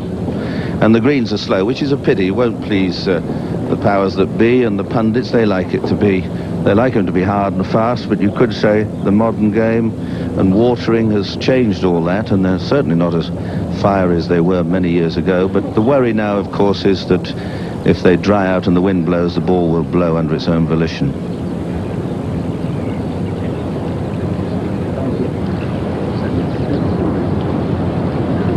Paul Broadhurst, who's been having a most miserable time, really, apart from one good week when he won down at St. Melian. He's been experimenting a lot, but that seems to be the modern way of doing things. When you're really playing well, instead of quietly go on and thanking your maker, you take it all to bits and try and start again. Lee Jensen at the 12th, second shot. He played up short of the cross bunkers, has 135 yards to the hole. Wind coming hard out of the left. Is the wind freshening, Bob? Yeah, it's about the same as it has been for the last hour and a half, Peter. It's blowing about 20 miles an hour, I'd say.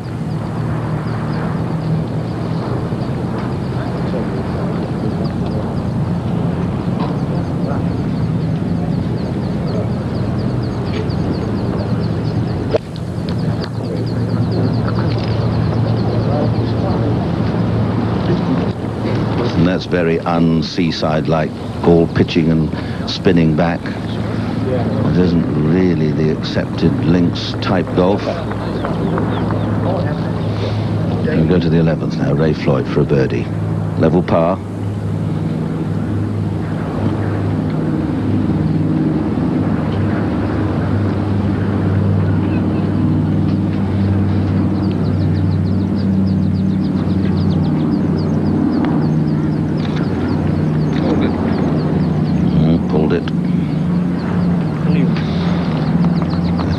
On the 18th, having left his first little chip some 10 feet short, has this for a par.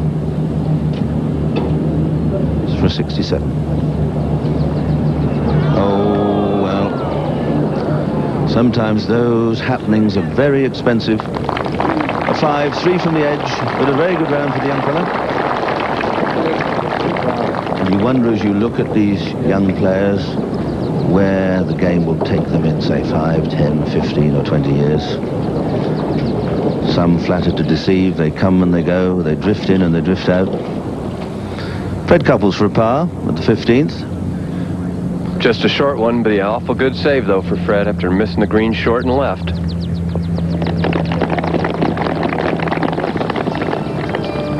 So lots more golf coming up. The last players haven't teed off yet, and it's nearly 4:15 in the afternoon. Plenty more to come.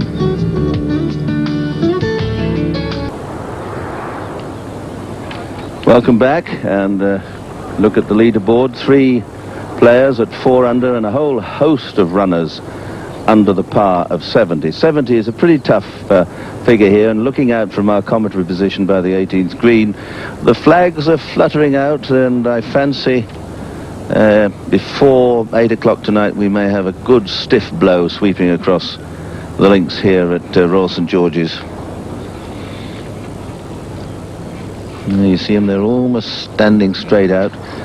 It'll dry the course out, and of course as the day goes on the golf course deteriorates. You get a few scuff marks, scratch marks on the greens where the spikes have been just tearing at the grass, so conditions are not, they don't get better. Now couples, Fred at the 16th, 1 under par. 160 yards today, wind coming from the right and into the players here.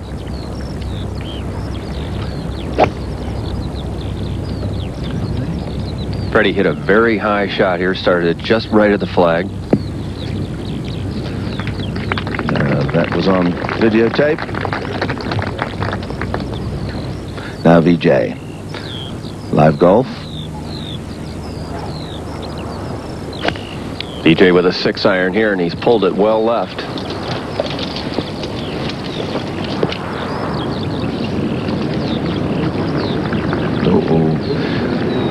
Well, it's stopped, and that's unusual.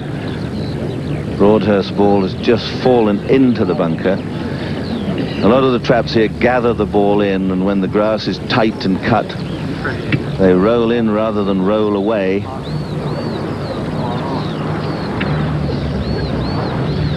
You see shirt sleeve order, so it's warm. Now here's Barry Lane, who will be new member of the Ryder Cup team this year.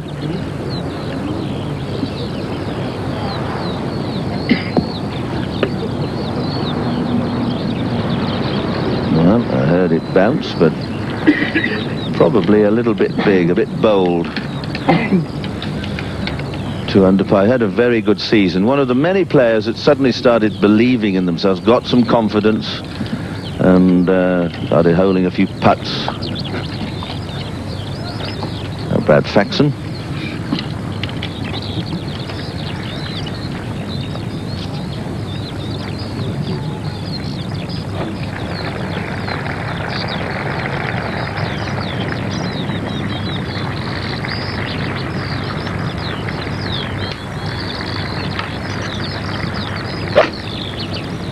That was a nice free-looking swing from Faxon. And again, you see the ball biting and stopping. Very uncharacteristic for this sort of golf course. Greg Norman, Peter Senior, Calcavecchia lead the way. Back just in time to see Lee Jensen at the 12th. For a par.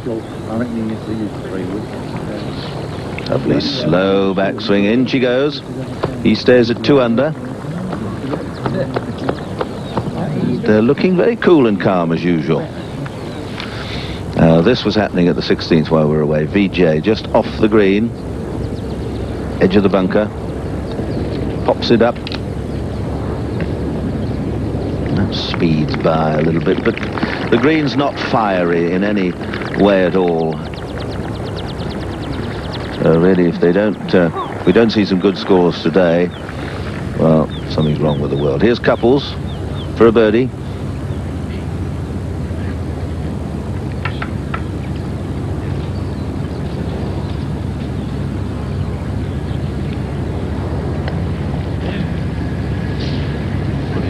Good speed, too good a speed, just a bit too strong.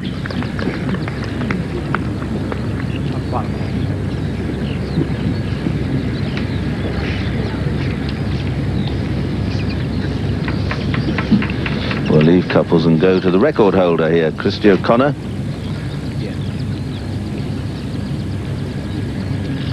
It's a very different golf course to the one he played here 8 years ago when he opened up with that 64.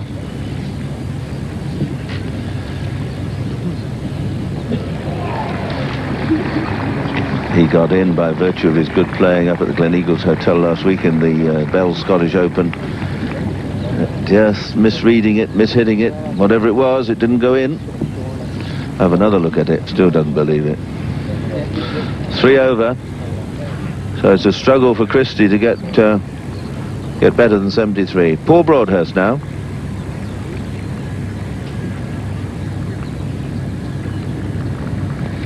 This putt for a par at 16, and it's an awfully good one from the green side bunker.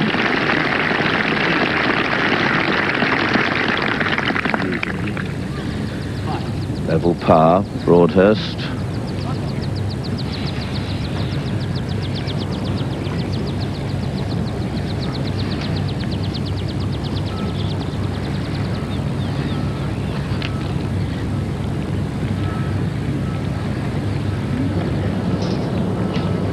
Mackie now, the 18th green. They come from far and wide, all hoping to make and take fame and fortune away with them. Playing with Bill Malley and Gary Orr. There's one to watch for you. Gary Orr, young Scotsman.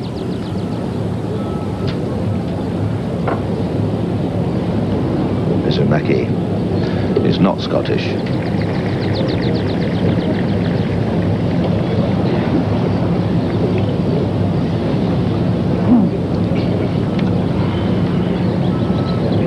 Mackey's been playing pretty well.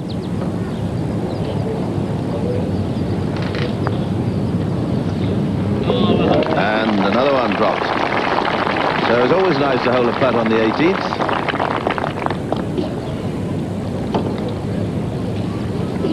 .69. Well, that was a good putt to hold to be 1 under par.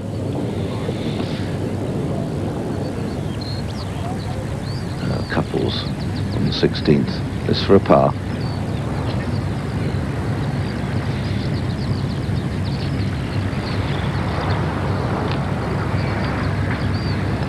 And in she goes. Well done, Fred.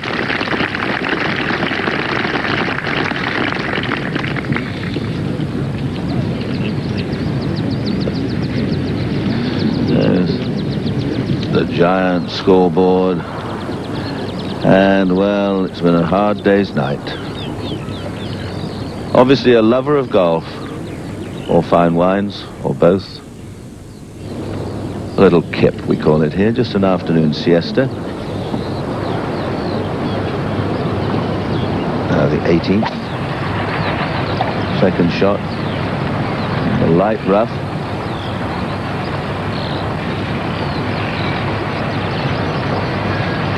Here's a good player from Ireland. Owen O'Connell, Graham Farr, and Ian Garbett. O'Connell here has been making some good progress in his professional career. But he's 3 over today. Needs a 4 here. Chasing on, but not enough. And that'll leave him an awkward little chip over the bank and across the slope. E-O-G-H-A-N, Owen. Owen O'Connell, the Gaelic. Now the 16th tee. John Cook going along in his usual calm-looking style. 16-day playing about 167 yards into the wind. John with a 5-iron. Pin is on the left-hand side. Really hit that ball down low and hung it out to the right. Oh, just carried that deep bunker. Well, a very lucky break there for John Cook. We'll be back for more in a minute.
Couples and VJ both made their pars at the 17th.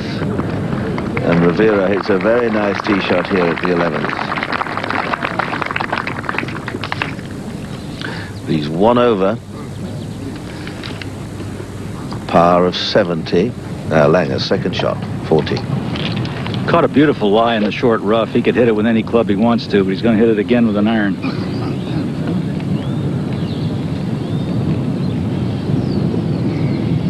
Straight up, man. That's what it is.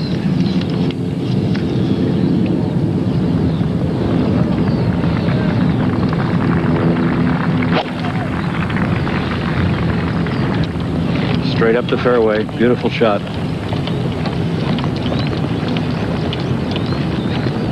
A number of players seem to be playing with irons up in front of this green, Bob. When do you think they're frightened of perhaps letting it leak away to the right and maybe catching problems at the right of this green? I don't know. It looks like there's an awful lot of room in the second shot, Yeah, Peter. It's kind of a wide open shot. That's what I thought, and you wonder why they would give up 30, 40, 50 yards of length hitting an iron instead of a 3-wood or something like that.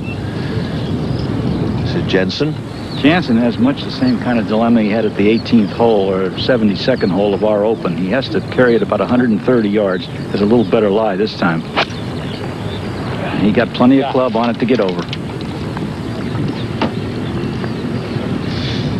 Well, it didn't appear to carry it by all that much. There was a tough lie, Bob, obviously, in the rough there. It was. It was something that made him think. Yeah. Straight into that. Yeah. There at the far end of the course, the 14th, where it butts up against the Princess Club. Now Crenshaw at the 11th.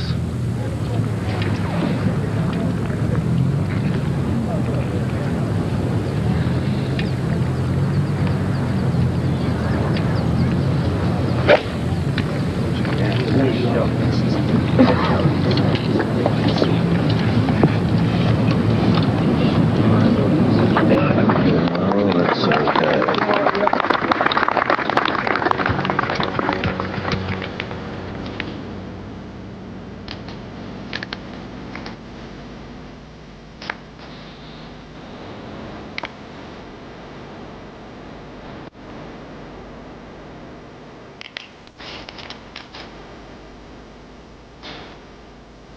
Well, we're going to leave you for a moment and go to the ESPN Centre at Bristol for the Sports Centre for an update.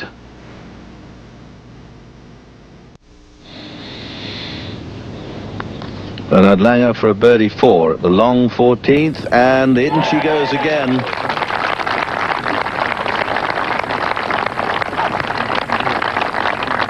He had a very good chance of winning here 8 years ago. Now this was Jensen, Lee Jensen's 4th shot. Really hit a terrible third shot, Peter. The kind you don't expect from a good player. He must have missed the flag, 40, 50 feet to the left. A neat little bunker shot, though. The sand is very soft, but the top is wet.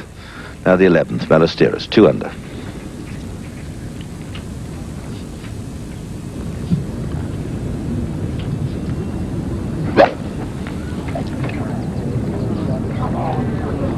Pulled it, has he? Over there's all sorts, 8 or 9 bunkers waiting around here, and the swing looks almost exactly the same, but the ball don't go straight. 18th, Paul Broadhurst, second shot. Playing from the center of the fairway, but well back. Almost 210 yards.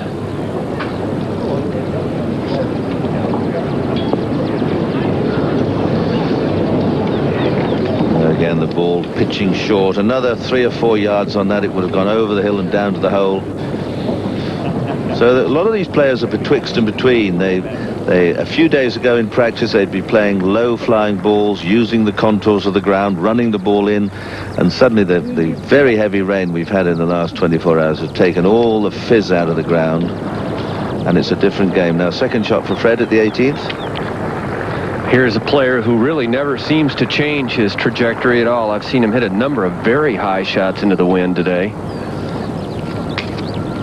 Freddie with 193 yards. He's got 177 to the front edge, so in order to carry it over that mound, he needs to hit the ball about 180 yards. Just a good 4-iron for Fred.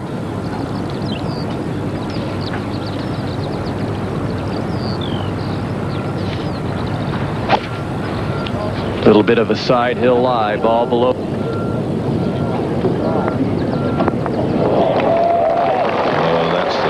Beautiful shot, just judged to perfection, floated it in over the bunker, landed on the downslope.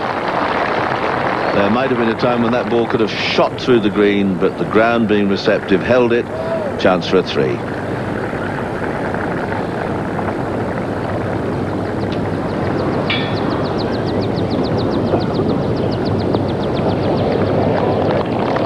back to the 15th, Langer.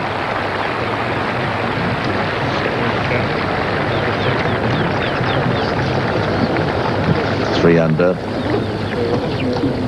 3 players at 4 under the card so far. Peter Senior, Mark Kalkovecki and Greg Norman. Maybe longer coming in. It's going to be a longer shot in. There you see the tee back bottom right, the 2 bunkers either side, which depending on the wind have to be avoided.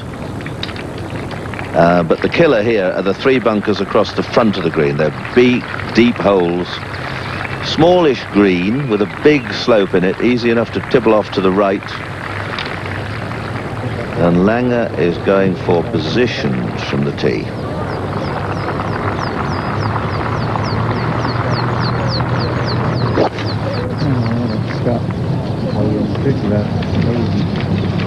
Ball started down the right.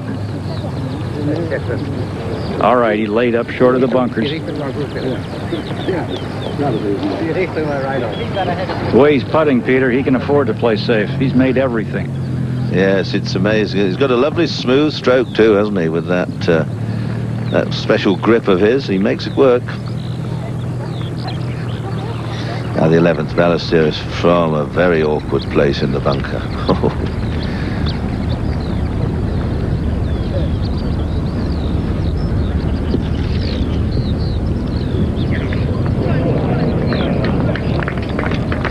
Well, in all truth, the 11th green, although it's a couple of 100 yards or more, I mean, it's a bad shot to miss the green. Lee Jensen, 15th tee. Following Bernhard Langer. Tony Johnson just drove, Peter. I know you've seen him play a lot more than I have, but I watched him last year, and I think he's a pretty impressive player. Yes, he sort of fiddles about a bit, but he gets the job done. I mean, very different from Jansen, who is quiet and calm and sort of slow. Johnson's all of a dither. But this young man is very smooth, very static.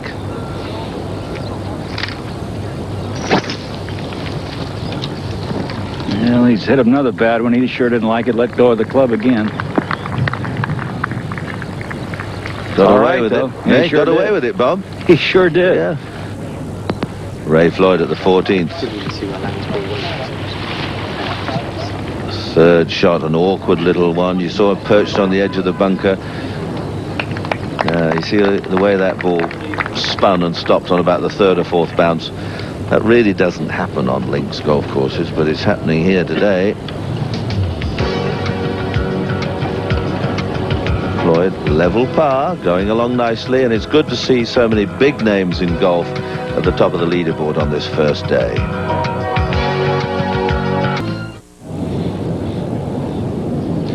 Fred Couples at the 18th, this for a round of 68. Lovely second shot into this final green.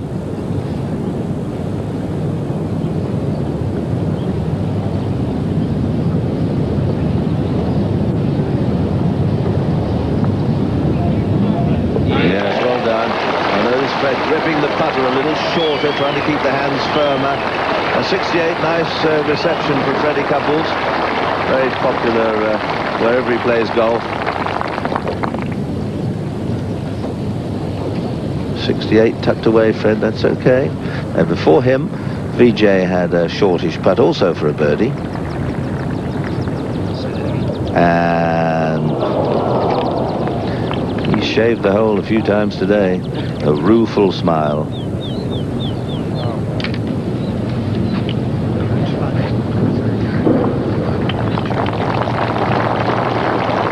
'69 continues his good play. Now Ballesteros at the 11th for a par 3.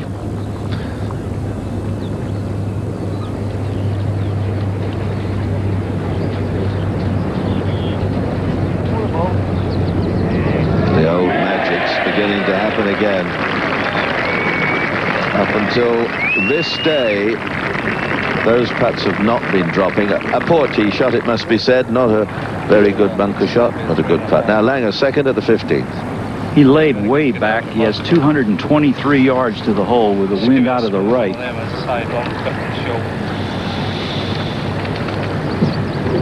It's a big hit with an iron, Bob. He's got to make sure of getting over those front traps. That's right. I imagine he'll start it out the right and let the wind blow it. Play with the wind rather than cut it back into it.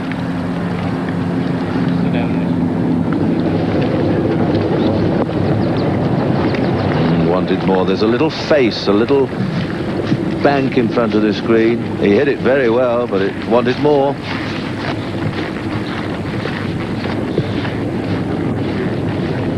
Perhaps if he'd pitched a little shorter, it might have hopped up. Now the 12th, Ben Crenshaw.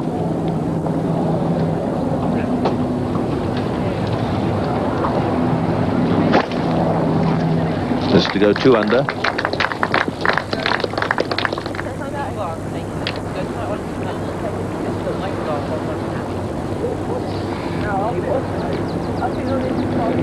Jensen at the 15th, second shot. From 192.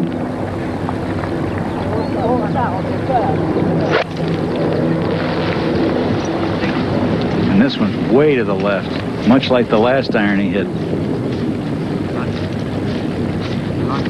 He's a bit wayward today, Bob. He's just not got it in the groove.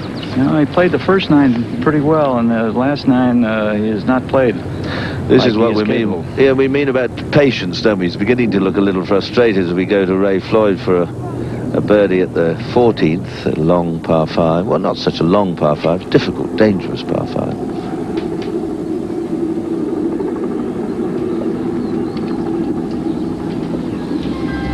Only a par for Raymond. And it's fascinating watching the old back's a bit dodgy. Looking at the leaderboard, we're 3/4 of the way, or perhaps a little bit more, on the opening day of the 1993 British Open Golf Championship of the Royal St George's Club, just above Dover in the southeast corner of England. And nearly every one of the most famous names in golf, apart from maybe a handful of well-known performers, are here. And it's been an interesting day thus far. The weather hasn't been all that kind. But it hasn't been cold. We've had some misty rain this morning. The course very benign. It rained, a lot of rain over the last 24 hours. Much of the bounce has gone out of the course. The greens really are too slow. You'd have to say that for links conditions. So apart from a few hours when the wind has freshened a little bit, I don't think the players will get this course playing much easier than it is and has done thus far in the championship. Even their par here is 70. Which you might say is a tough par figure when there is any wind, but there are no monstrously long holes here. Now, the 15th, Lee Jensen played that wild second shot, and what's he left with there, Bob? Well, he hasn't got too bad a shot left, Peter. He's coming right into the wind. If he lands it short, it's going to run down the hill. If he lands it on the flat, it's going to stop. So I really don't think it's too difficult a shot. Well, he's setting the face of the club way open. Going to take a big swing and chop the legs off it. You were right, Bob. He made it look even easier than you suggested. Very well played. So got to have the nerve to let the club swing and slide the face under the ball. Now we're going to join the most infamous character in Califon, New Jersey, Frank Hannigan, who's with Mr. Couples. Mr. Couples, rock solid start and a great birdie on 18. Yeah, I worked on my game the last 3 days, tried to figure this course out, and my teachers aren't over here, but Peter Costas gave me a little help, and I was pretty much lost, and I really feel comfortable with 68, obviously, and can't look forward enough till tomorrow. Now, you practiced under mostly conditions where the course was rock hard, then it rains and it's soft. Is that a difficult adjustment? Well, it might have helped me today because a lot of my strays may have just been in the first cut of rough instead of the tall stuff. But to answer your question, yeah, it was more like carry it to the green. The wind was there, but not as much, so you could carry it on the green, whereas the last couple days we've been bouncing it in and running up shots. So I think it helped my game because, again, I'm really not that pinpoint where I could just bounce a ball in and pinpoint that shot. Nevertheless, you were quoted earlier this week as saying that this is your biggest fun week of golf of the year. What do you mean by that? Well, I meant just the crowds, you know, walking up 18 here.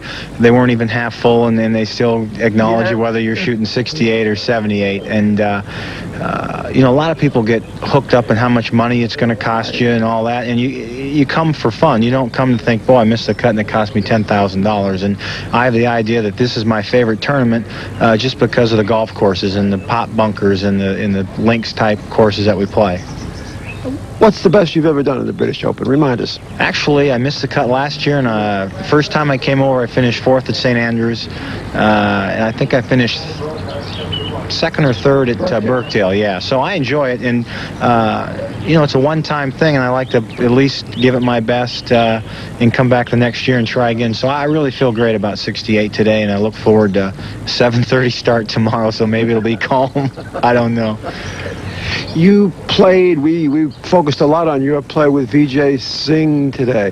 What kind of a player is Vijay? I enjoyed it, you know. I don't think I've ever played with him, but I look forward to it. And, of course, we had Paul Broadhurst, too.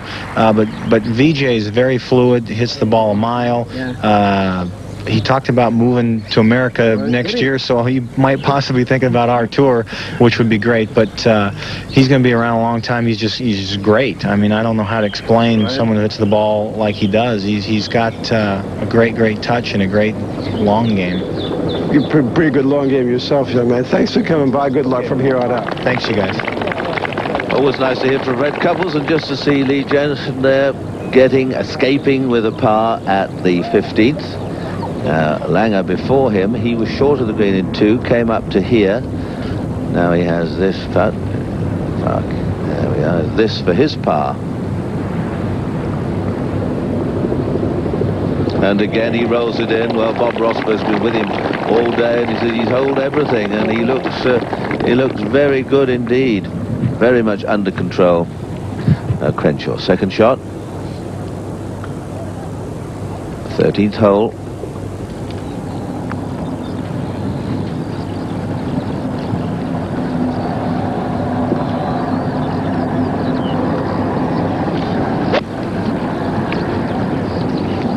Good par 4, this 13th hole. It runs down into the bottom corner of the course down by what used to be the old clubhouse at Prince's.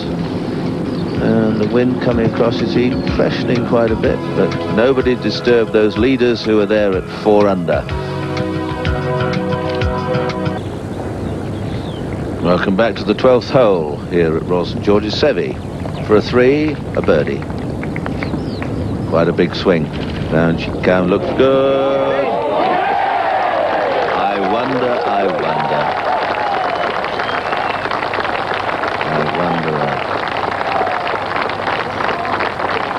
That's what's so fascinating. Billy, his young caddy there, been with him a year or 2 now. Looks young, but he's a tough egg. Going to be tough to have old Seve with you. Now, 16th, Langer. 163 yards. Bernard has a 5-iron.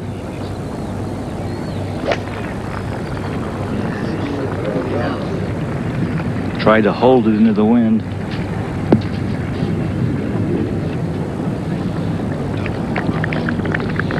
Only a foot or so off the green. I think he'd settle for pars from here on in. There you see the tremendous nest of bunkers around the green. Now Jensen. That's a little heavy, I believe. Yeah, touch short, but not bad, Bob. 1 under par, 3 holes left.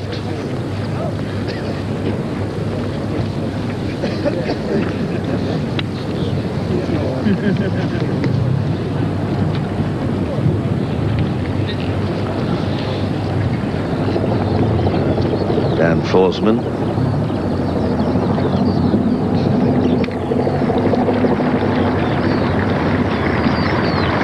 Second shot at the 15th.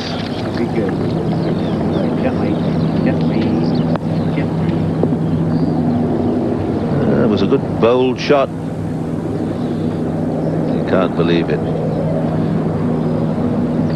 It's a big hit onto the screen. And Mark James on the 11th, playing with Olazabal and Jack Nicklaus, Jose Maria. Pretty good record on this course, Mark James.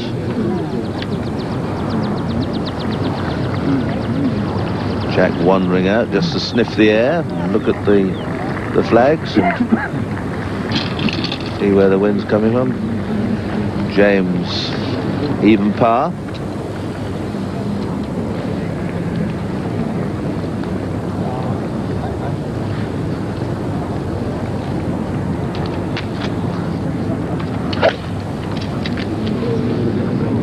That was an agitated swing. Oh, saved. It's missed everybody. 220 odd yards this hole, and we'll leave him quickly and go to the 13th and find Seve, who seems to be on a good roll. 3 under.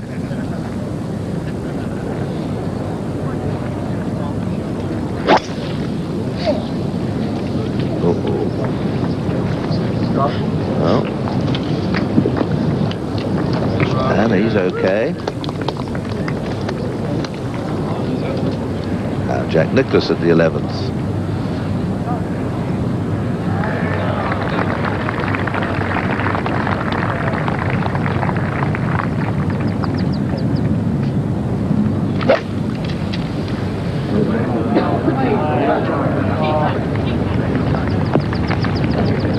Come on, up you come. Well, right distance, just a little bit wide.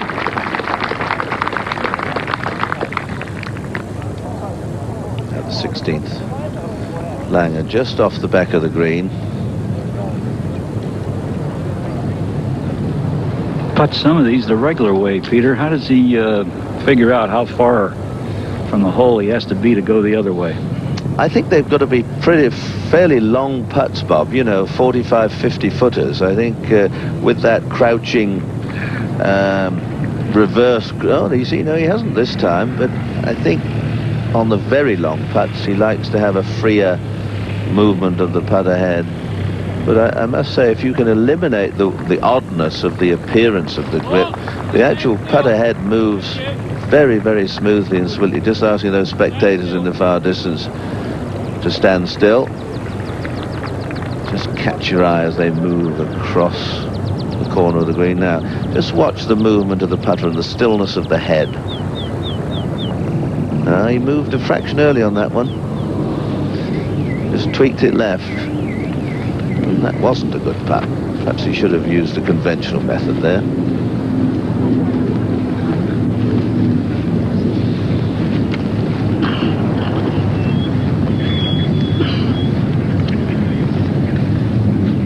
Well, he's putted quite beautifully all day. That was an ugly first putt, and he's left himself an awkward one to finish off with.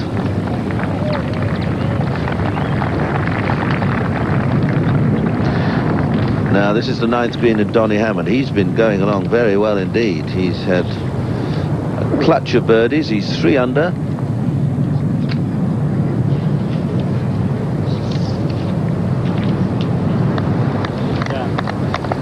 Fooled by the pace of the green. Ray Floyd. Alastairus at the 13th, his second shot. He's 3 under.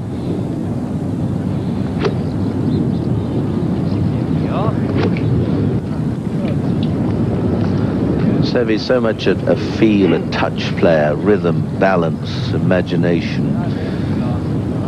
Don't think his grip has changed much or any dramatic things have happened. It's just the fine-tuning has gone and the confidence with it.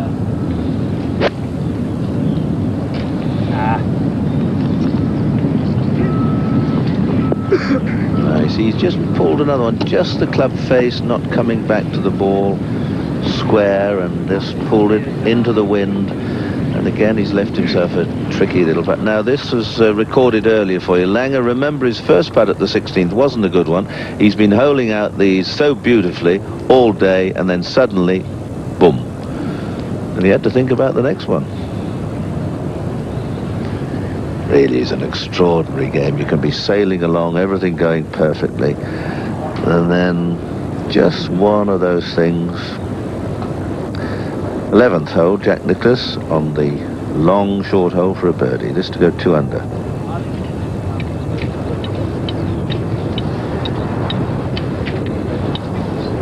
That's running at it. Certainly was running at it, Jack. You've gone 5 feet by.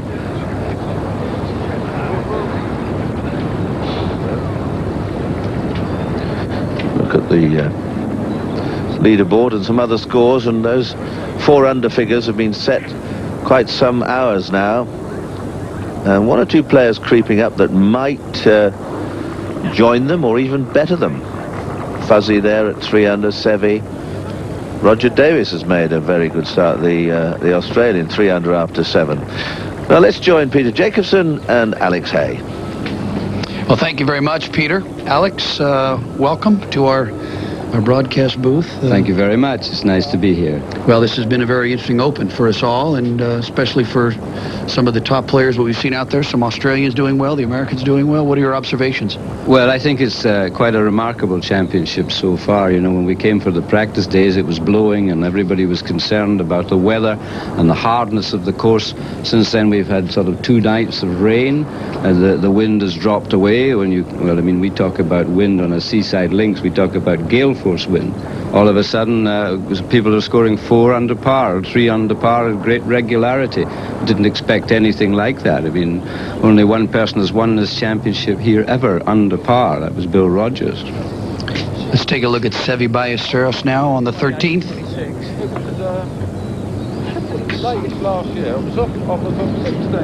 A magnificent player with the short clubs, Alex. Yes, well, today's had to be, because, you know, in fact, for the last couple of seasons, he's been so far all over the course. It is astonishing that he could get to 3 under par and miss as many greens as he's missed today, but that's Ballesteros. We all know him of old. In 1979, when he won this championship at Royal Lisbon, I mean, he never hit a fairway. He wasn't within 20 yards. He's doing it again. Another chip and putt coming out. That's the one thing that he's been unable to do in the States, is to hit it so wild and be victorious. Now Jack Nicklaus at the 11th. Yes, it's great to see Jack Nicklaus here at our championship. It wouldn't have been the same without him. An incredible string of 144 major championship appearances. It boggles the mind, doesn't it? It does. Now, here at the 17th, Langer, Bernhard Langer, he always gives the impression, Peter, that he's let everything go out to the right, as though it's gone miles to the right. Here he's just on the edge of the fairway. So the scene here today, the first round of the British Open on a gray overcast day, but some spectacular early scores. Norman can play. Now we watch Ballesteros about to drive at this treacherous 14. And if any tee shot's going to be tough for Seve, it's going to be this one at 14. The out of bounds squeezes the right-hand side. They like it on the tee, though. As Seve tries to squeeze it between that out of bounds fencing and the left rough. I wish this guy would smile more, don't you? Yes, he hasn't had a lot to smile about for a wee while. This is Dan Forsman. Well, it's hard not to smile if I'm Ballesteros and I had 40 or 50 million in the bank. I'd still be smiling. Yes, but there's something about the professional pride that they want to hit the ball well. Here's Seamin Chin.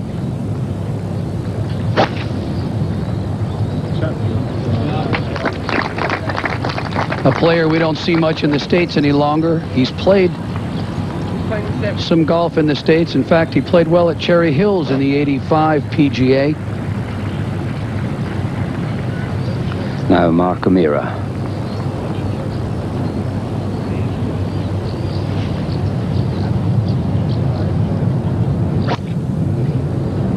Well, now.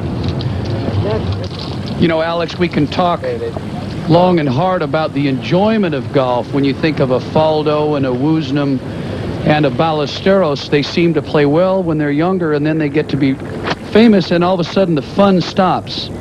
Yes, I think sometimes some of them get too rich, and especially when they've come from humble backgrounds, I think they settle back too early, and that's why I said the word pride. I hope it's pride that will bring them back. Here's Chip Beck, second shot at the 15th. Chip Beck coming off a second-place finish last week at the Anheuser-Busch Golf Classic in Williamsburg, Virginia. Always a steady player, Alex. Yes, he's a great competitor. I was rather surprised, some of the people talking about negative play from this man at Augusta. I always felt that he was a courageous player. Now, speaking of Chip Beck, who's a very happy-go-lucky player, here's Fuzzy Zeller, another player who always has a good time. Very positive individuals. Yes, Fuzzy's a great player. He's graced my club at Woburn on several occasions in the days when he came across for the Dunlop Masters, and we were always pleased to see him.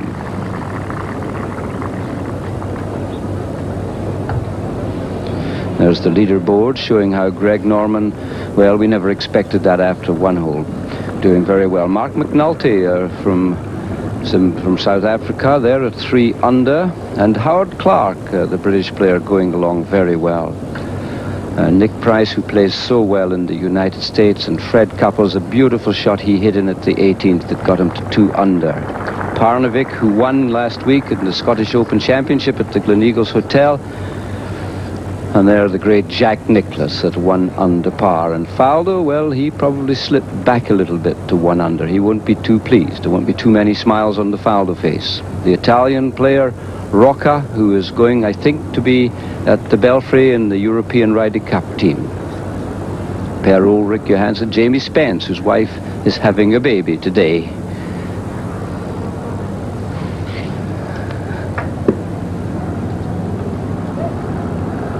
Out to the 17th, to Bernhard Langer. There's the left arm down the shaft, the right clutches the grip towards the forearm. And another one, straight in the center of the cup. I think it is quite amazing, Alex, to see Langer go through his case of yips. Seems like he does that every couple of years, and then he comes back stronger and better than ever. Well, we first came across him in 1978 when he came to play a European team against the great British professionals, and he was 19 years of age, and he'd had the yips then. So we don't know how many times he's been there and come back. Retief Goosen from South Africa on the 11th.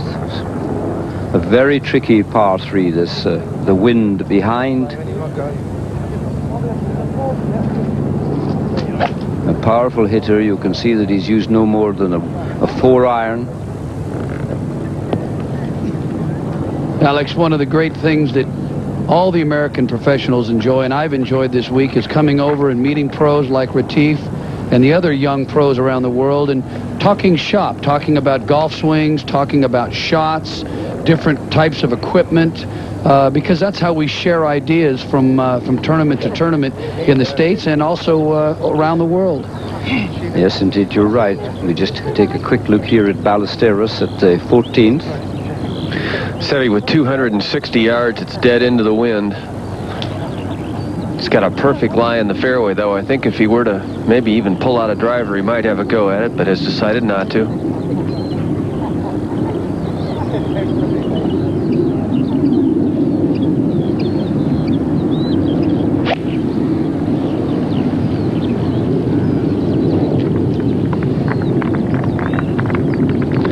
And not a very good shot with an iron. No, Seve's pulled that away over into the thick rough on the left-hand side. He's had shots, a variety of shots. We've been watching him on the the practice ground, as Peter Jacobson was saying, the exchange of knowledge going on. There's been so many people exchanging knowledge with Ballesteros in the last few months. I think he's dizzy trying things, and not all of them are working. Now Langer at the final tee. Speaking of golf 3 clubs, under. Speaking of golf clubs, Alex, a persimmon head and a steel shaft. Yes, well, I'm old-fashioned enough to think that's not a bad plan. I happened to serve an apprenticeship with Ben Sayers making those persimmon heads, and I've always regretted the introduction of metal.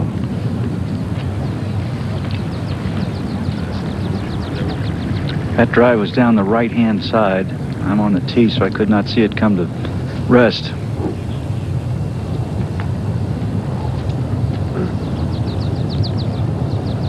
Tony Johnson from Zimbabwe. Interesting when you watch him, his aim with his feet is always off to the right, and then he twitches about 4 or 5 times round into line. Very competitive player. Played in the U.S. Open at Baltusrol earlier this year. That's also down the right. Yes, if you drive down the right-hand side, you see that pot bunker right at the top of your picture there? That's the difficult one. That's the one that not only do you catch the sand if you're not careful, you get a nasty kick if you get over it. Now here's Lee Janzen and that familiar line-up routine with the shaft out in front of him, and what a great player he's becoming.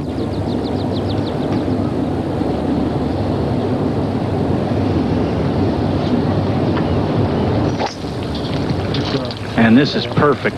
Beautiful drive. Very consistent player. Won't beat himself.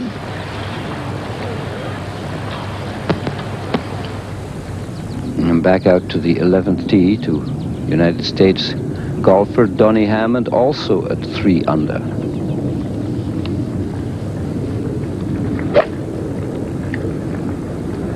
And Peter, that's a sort of unique golf swing, isn't it? Donnie had a great run last year. Big body motion. Well, go back on Greg Norman's great round today. That was 5 consecutive birdies coming home from 13 through 17 that set up his... To the 14th to Ballesteros, about to play his 3rd shot. 80-yard shot, perfect lie in the long rough. The wind, if anything, diminishing right now. Well, another piece of magic from Ballesteros. If he can pull a birdie out of this, you can see how the crowd are with him. They're ever so hopeful that he's going to return some sort of form. But he's doing it all with his pitching wedge. To the 18th, to Lee Janzen, 2nd shot. 220 yards, and the wind is dying just a little. It's not blowing as hard as it has been in the last 2 hours.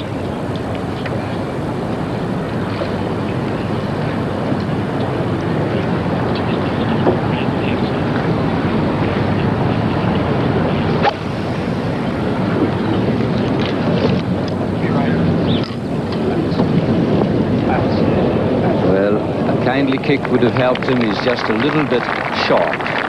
If that ball had rolled another foot or 2, Alex, that thing would have rolled about 12, 15 feet short of the hole. I want to update a story that Fuzzy Zeller, with a short birdie putt on number 12, has moved atop the leaderboard. And I find it very interesting what Bob Rosberg just said, because that could give Fuzzy an opportunity here to take the lead alone. The wind not gusting as much out on the course as it was earlier. And here is Fuzzy right now.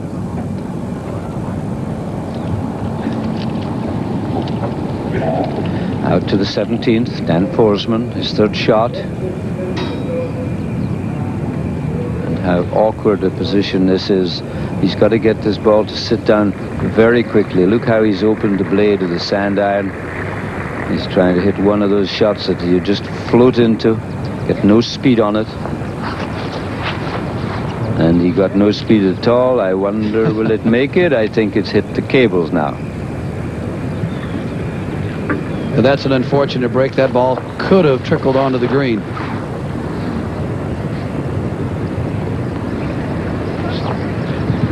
we go to the 14th, where Ballesteros has a putt, a short putt here for a birdie 4 that would give him a share of the lead.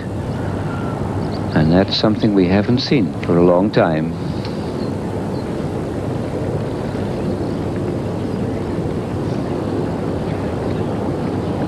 It may be some sort of a spark like this that could get Ballesteros going. Confidence. I've watched him swinging. There's no sort of pause at the top of his backswing like there used to be. There's a sort of snatch and a rush, and it's all out of lack of confidence and faith. This could return it. This is for a 4. Never in doubt. Never in doubt. So he joins the group that lead at 4 under. There are no fewer than 5 of them now. We thought the easiest part of the weather was this morning, Peter. Now, Bernhard Langer at 18. That was from 205.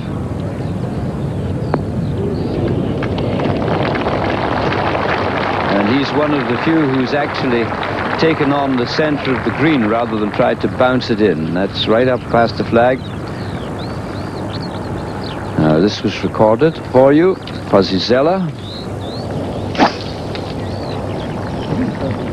Tee shot at the 13th.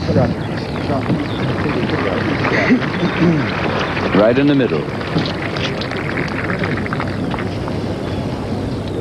Well, an international flavor, yes, but the Americans, and they have not fared well in the British Open over much of the last decade, but there are a couple of names jumping up there today. Calcavecchia, one-time winner, and now Fuzzy Zeller giving chase. And in this year of the Ryder Cup, the American contingent determined to come over here and do better than they have the last few years. Nick Price and Greg Norman, we'd love to claim them, but we really can't over here, Alex. And we do see Zimbabwe and Australia written after their names. Raymond Floyd at the 17th. And the stroke dropped.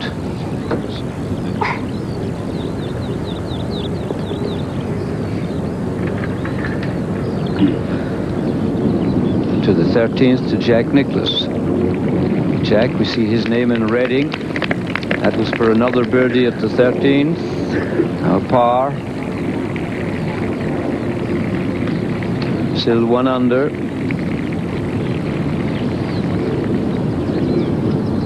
And to the 15th tee with Ballesteros. Will he open his shoulders here, I wonder?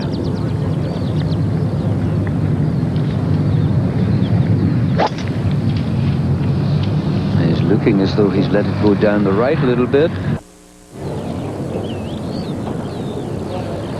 Lee Jansen at the 18th hole, a putt here for a round of 68. A tricky putt. He comes over that shoulder. He's putting right through Streaker Alley. Yes, I remember what you got up to on this green. Was it 1985 when you had that wonderful tackle?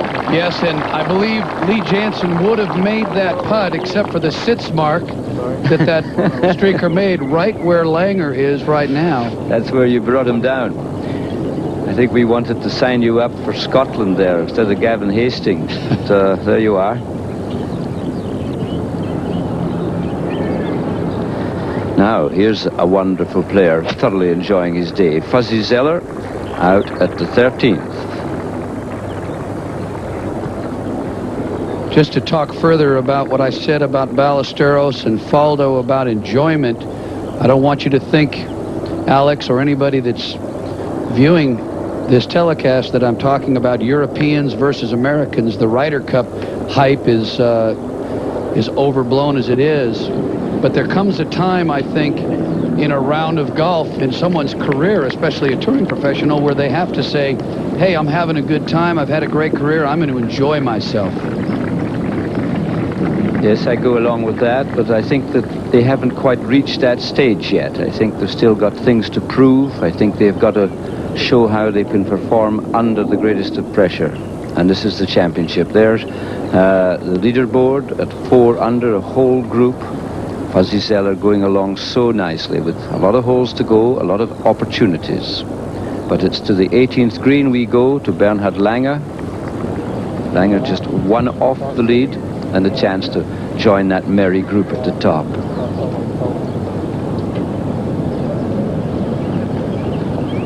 Alex, I'm thoroughly impressed with this fella's resolve under pressure. The Ryder Cup, making some great putts on the last few holes, only to be let down on the last hole.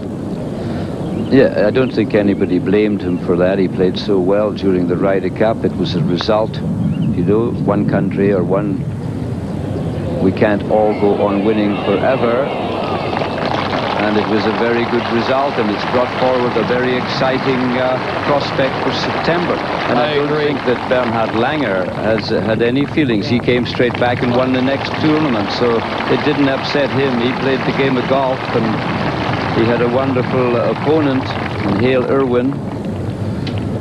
It came down to a matter of inches. The putt that he hit to win the Ryder Cup for the Europeans slid by, and if it had fallen in, it would have been the Europeans' continued domination of the Ryder Cup the past few years. Yeah, well, I don't think that's a great thing. I think that it's something that should be shared about, only by skill, of course. Now, out we go to the 15th to Ballesteros, who faces quite a tricky lie for his second shot. Well, he's got a tricky lie, but I'll tell you, if that ball would have kicked a couple feet to the right, it would have been in the pot over there, and it was a tremendous break to end up where it did. He pretty much would have had to play sideways, I believe, if he'd have been in the bunker. This is the kind of break you expected Seve to get consistently back when he was winning, Alex. It's absolutely right. This is Ballesteros 10 years ago. We haven't seen it, and well, to us over here, it's a great joy, because we're rather hoping that he might show some form and make it to the Ryder Cup side, and I don't think it'd be the same without him for us. This is a 5-iron from 194 yards.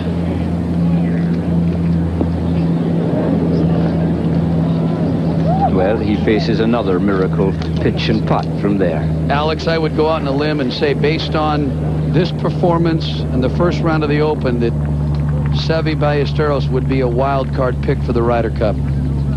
We've said that for 2 years, regardless of what he does. Well, lately he's been talking about how down he's been about his game. Lee Jansen finishing off with a very good 4. A round of 69, the American Open champion.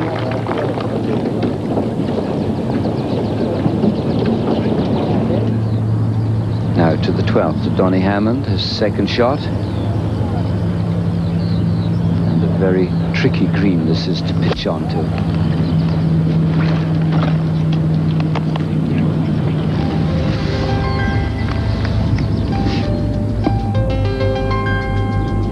A couple other scores of interest. John Daly with a 71 today. Tommy Lehman with a 1 under 69.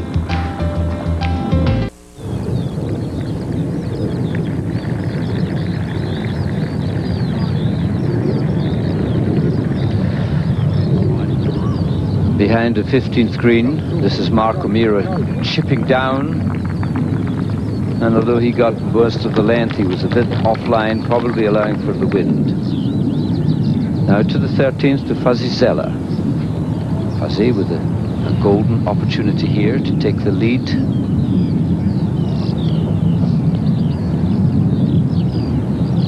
Oh, and he just touched the right edge.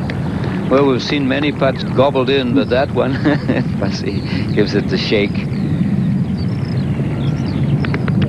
Now, one of the players with one of the best pair of hands in golf around the green, Ballesteros' third shot at 15.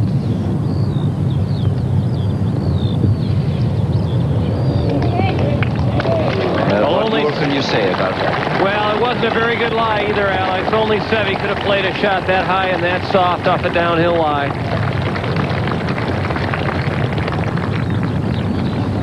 Now to the 12th, Donny Hammond. He played a beautiful shot. Now he putts back up the slope for a birdie. He's 3 under.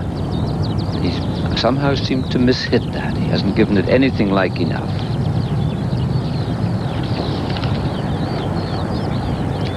Well, we can see the leaderboard now with Fuzzy Zeller having an opportunity late here on the first day of this British Open to take sole possession of the lead.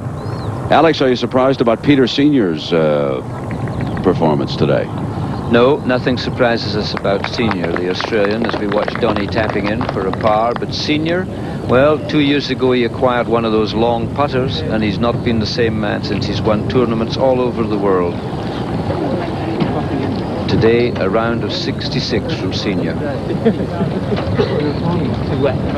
Lee Jansen, the U.S. Open champion, has completed his first round. Let's go down with Frank Hannigan. Frank? We begin with a trivia question. Who was the last man to win the U.S. and British Opens in the same year? Tom Watson. Nice try, Lee Trevino. Yeah, in the early 70s, I think. Shoot, somebody told me this week that Tom Watson was the last one to win the U.S. and British in the same year.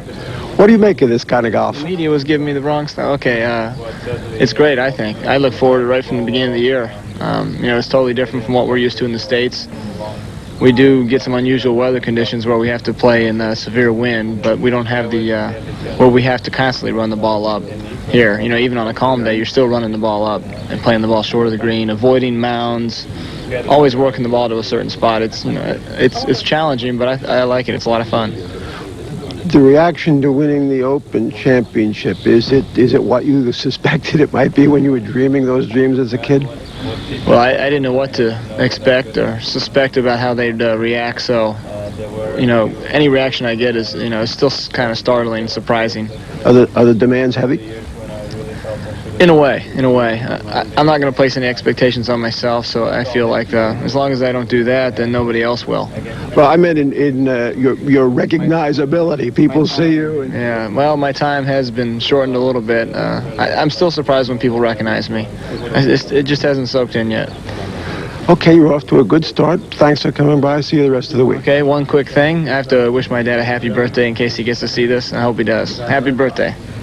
Lovely. Goodbye. All right. Thanks. To Ballesteros at the 15th. And can he escape from this hole with another par? He's escaped so many times. I wonder when we count up how many putts Ballesteros has had. I can't see it being any more than 25 or 6.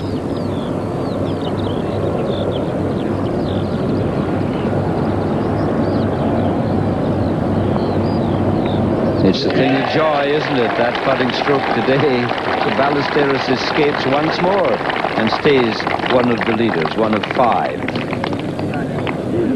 To the 13th tee, to Donny Hammond, 443-yard par 4. Tricky drive across just a sea of sand dunes.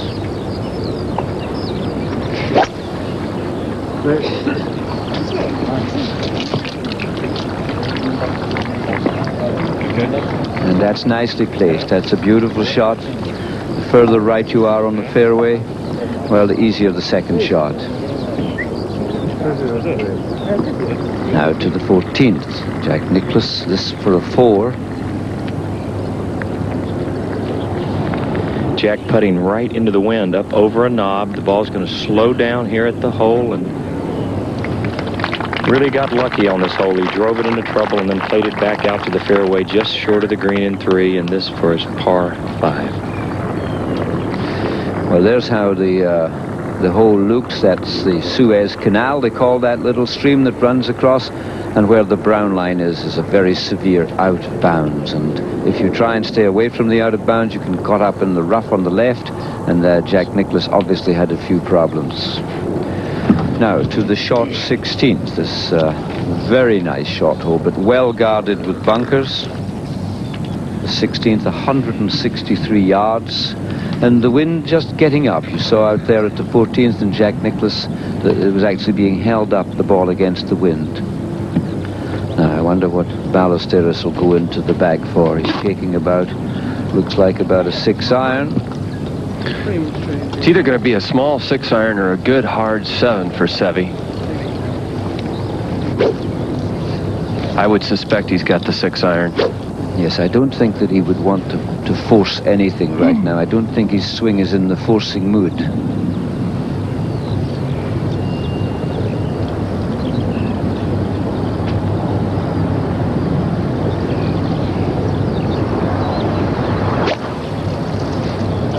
Beautiful tempo there. Very high shot right at the flag.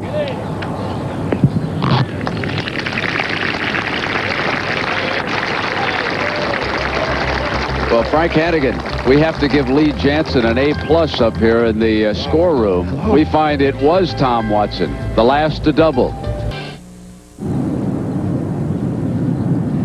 And just in time to see Donny Hammond's second shot at this 13th.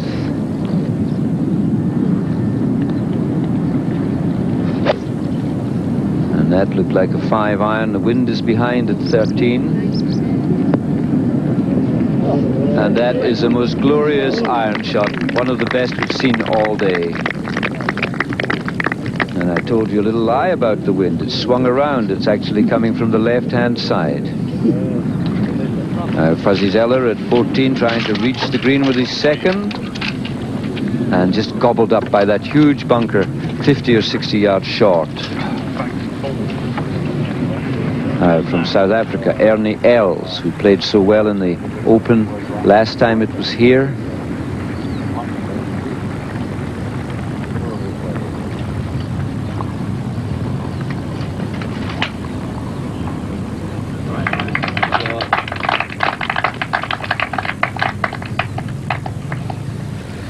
We'll have another look at that second shot there by Fuzzy Zeller. There's no layup in Fuzzy. He's tied for the lead, but he's not taking any irons and playing safe.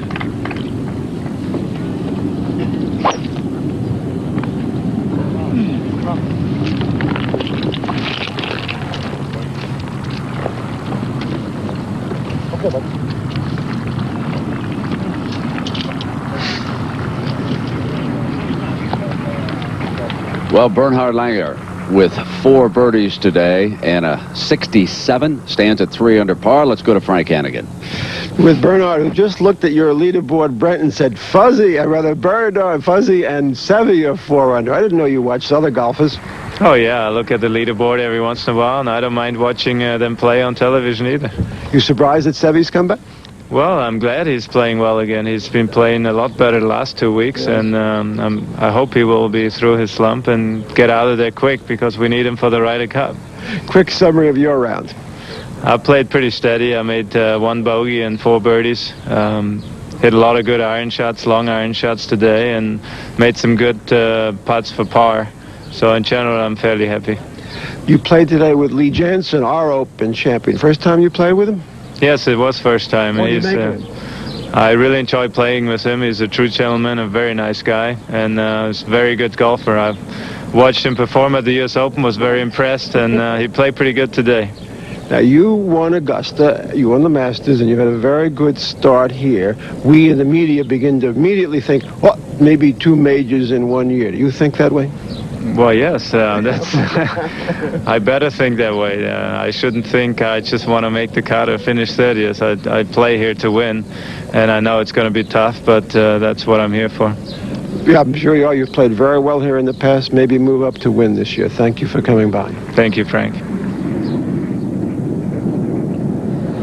Now Jack Nicklaus prepares to drive at the 15th. Jack at 1 under.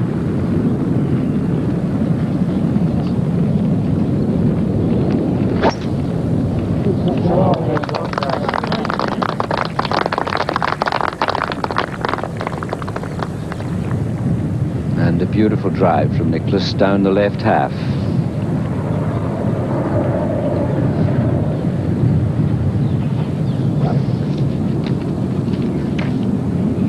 Now Fuzzy Zeller in the bunker to the left of the 14th. A tricky third shot faces him. Shot of about 40 yards. Nice lie, though, flat lie. He played a gorgeous looking thing. Played kind of a pitch. And that takes good nerves. I'll tell you, Fuzzy is not the youngest of men, but that takes good nerves to play that shot. Yes, it's always been classed as the most difficult bunker shot, the 40, 50 yarder. And we go to the 16th to Ballesteros. Seve with about 22 feet here at 16. This putt up the hill, not going to be a very fast putt.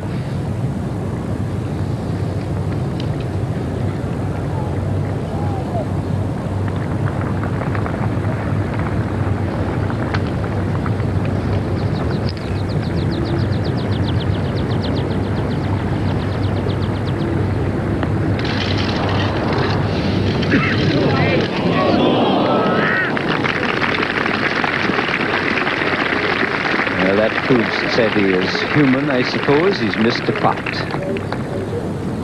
Now, the very last group of the day that went out at 4:20 included Peter Smith of Scotland, and his tee shot at the short 6th.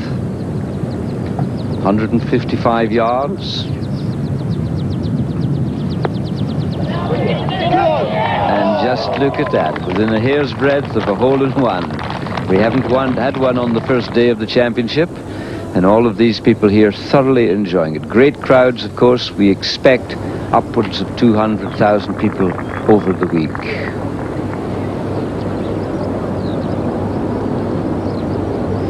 It's incredible how so many come out for the day, find themselves a seat at the top of one of these grandstands, and then just spend the whole day there. There's the leaderboard. How many now? 5 people at 4 under, and a whole group just trailing along, just one shot behind. Young Gary Evans, the young British player who's coming along so well. And at the top of that page, Fred Couples at 2 under. Wayne Westner, a South African. Craig Castles, who is an Englishman but lives in Scotland. And the young amateur champion, Ian Pyman. Isn't that a lovely start? 68. Now to Fuzzy Zeller. Fuzzy at the 14th, and after that lovely bunker shot, he has a golden opportunity to take the outright lead. This is from about 20 feet. There isn't anything you can call a fast putt on these greens. I think these are the slowest greens I've ever seen in a major championship, but this is sort of going with the wind, downhill just a little.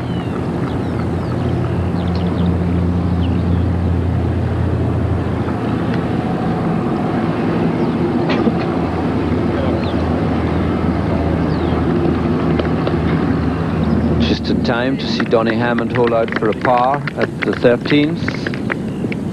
In fact, I beg your pardon, he actually picked up a birdie there, so he goes to 4 under. We now have 6. Now Jack Nicklaus, second shot, 15. That's with a 7-iron from 176 yards downwind. And boy, he just flew the whole green. Really hit that ball a long ways. And from out on the course, David Frost with a birdie at 15. He now stands at 1 under par. We'll continue.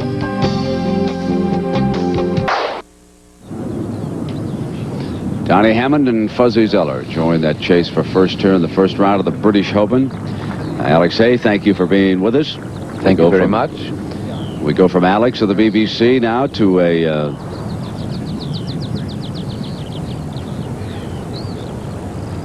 all right, 14th tee, the par 5. Here's Donny Hammond.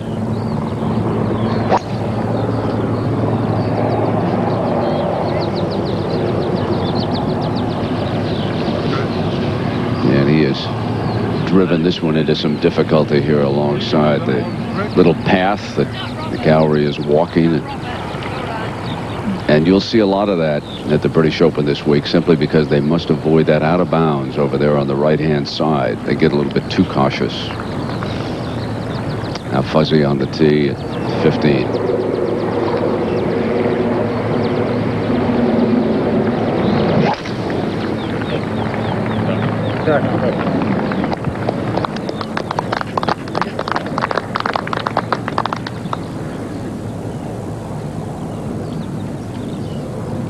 Now up ahead, flashes of brilliance again today from Ballesteros, but not this time.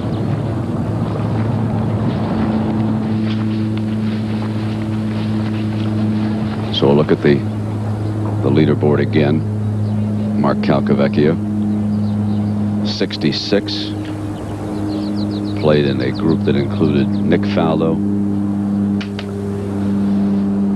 So we go to the BBC now with pictures and sound. Let's go to Bruce Critchley and Peter Alice.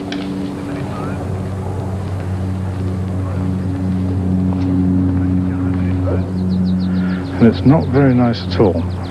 Probably the odd skylark's been in there or something like that. He's going to have to chop it out. He certainly can't do more than that. He's not, in fact, going to be first to play.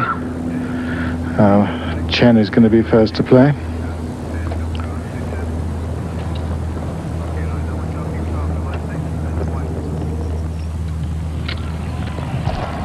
And Donny Hammond, who also hiked his tee shot left at the 14th, and he looked as though he just failed to reach the spectator path. There's a look back from the green. I mean, that to where his ball is well over 200 yards, probably 260 yards. This hole, 507. And as Peter said when we saw the tee shot, it's a question of whether he can clear the canal in two, and if he's got any sort of a dodgy lie, the answer will be no. I think this will be a chip outside. With the difficulty, if you don't get over the canal in two, it leaves you with a very long third. And there is a look, actually 200 yards, so it's over 300 yards to the canal, but it still leaves you over 200 yards if you have to play short of it.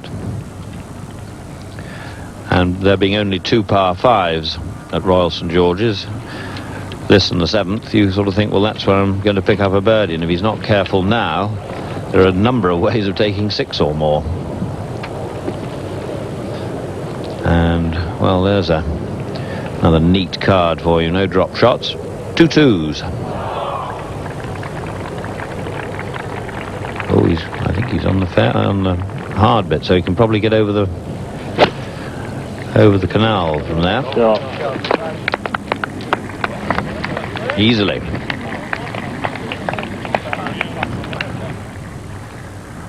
A little fortunate, a little lucky that.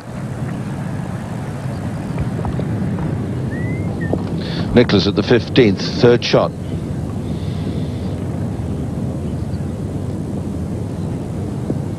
Oh, that was a good bit of fortune. Caught the down, could be in. I'm sure he meant to pitch that a little further, but it just landed on the downslope and was absolutely perfect. It just gave it that extra little impetus that took it right to the hole side. I might be doing him an injustice. He's played before, he knows the game, the old fellow. Fuzzy Zeller just contemplating this second shot, waiting at the 15th. The green ahead yet to clear. He's got 190 yards to go to the pin, so that's good hitting. He really has played some super golf all day long, and hold 1 or 2 putts too.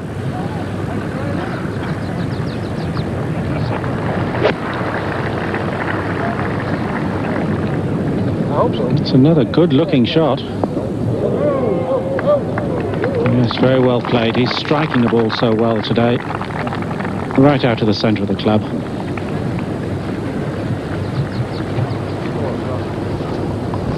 By Asteris from the bank and from the angle just coming out sideways. And he had to give that quite a chop to get it out. Oh, and he's still way back, over a good 100 yards, I would think, still to go to the pin.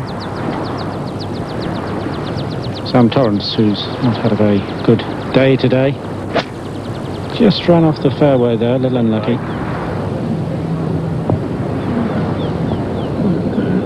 Well, that did very well. Use the humps, the bumps. Sometimes around here you get breaks you like, and other times you don't. But it's a patient man's game.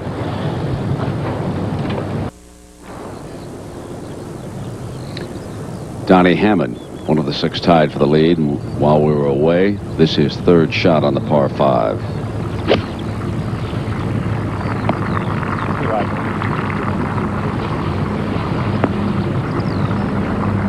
And Donny Hammond will have an opportunity to regain the lead.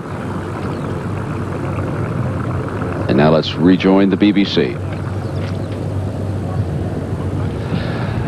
And they know he's going to be tomorrow's story.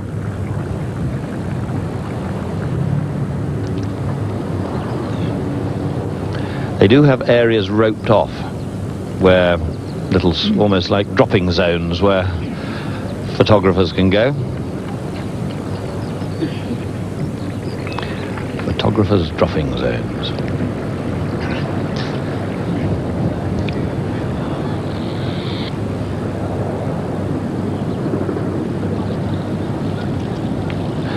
And of course they're actually looking straight at him, so as he lines this up, he can just see that battery of big lenses. And you have to have great concentration to get rid of the idea completely. So this for a 4.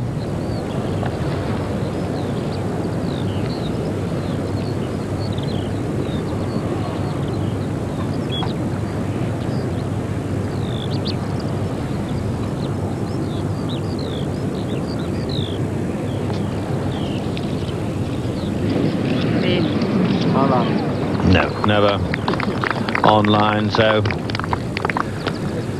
he drops his first shot of the day, but 3 under still good. But what is very important for his peace of mind and what is still very fragile confidence is he gets a 4 at the last.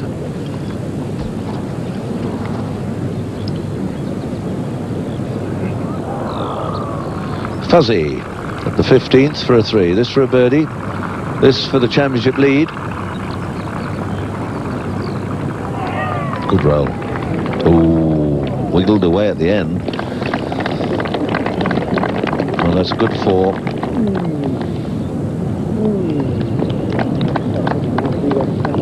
Remember Fuzzy coming to play in our pro celebrity golf all those years ago up at Ben Eagles Hotel. They were great fun.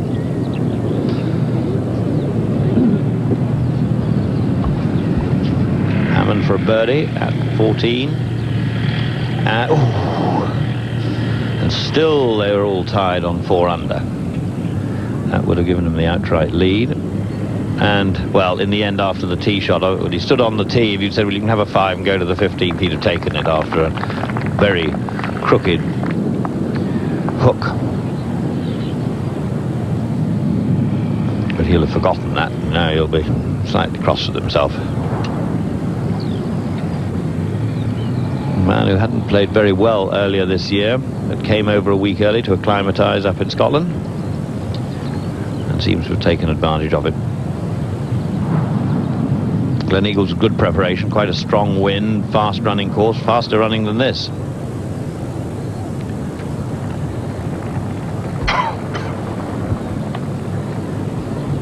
Robert Allenby. This for a 4.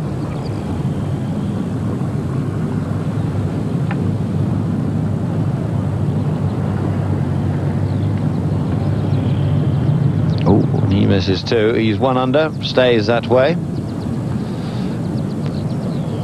Got into this championship because he's in the top 3 of the Australasian Order of Merit.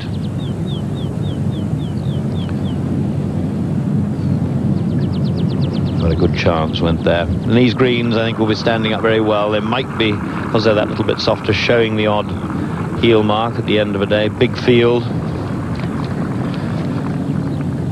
156 players.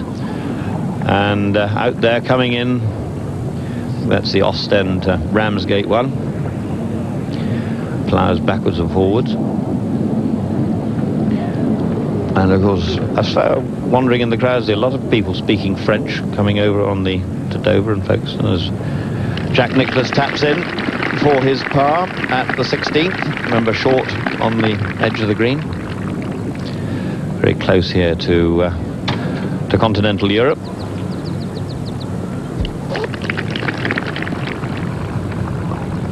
Donny Hammond at the 15th, 466 yards, and he's one of the joint leaders. Peter Senior, Mark Carcavecchio, Greg Norman finished hours ago, and so Fuzzy Zeller and Donny Hammond may well join them, or indeed could perhaps tiptoe past them. Hands very low, look at that, the arm position and then the angle of the club.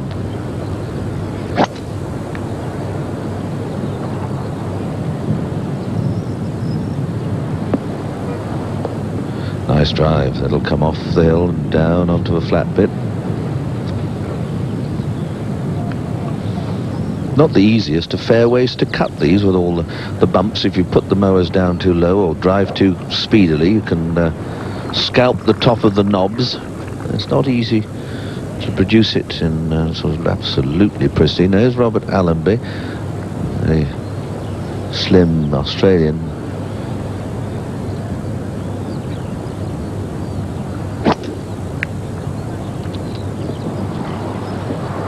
He looks a very good player. Certainly, there are lots of young players, sort of in the middle 20s, who look very good indeed.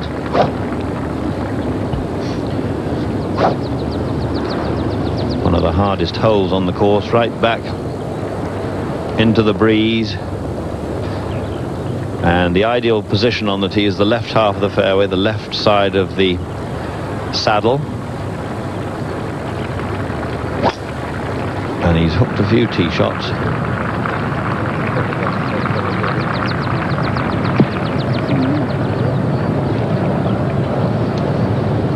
So he's hit that down the right-hand side in the thicker rough, unfortunately, in the wrong place. So he's got a serious problem with his second shot.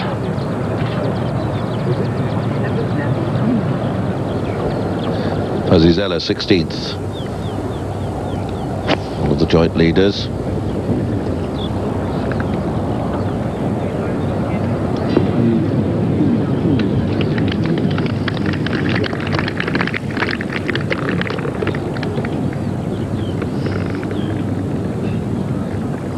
Well, there's our situation right now. Donnie Hammond had a wonderful opportunity there moments ago to take sole possession of first here. Just lipped out. His iron play has been superb today. He birdied both of the par threes on the front side here at Royal St. George's. He has 4 birdies and no bogeys yet today, standing at 4 under. Some of the great faces. These folks are wonderful golf fans over here in Great Britain. We found it last year at Scotland when we visited Muirfield, and certainly the same is down here in Sandwich.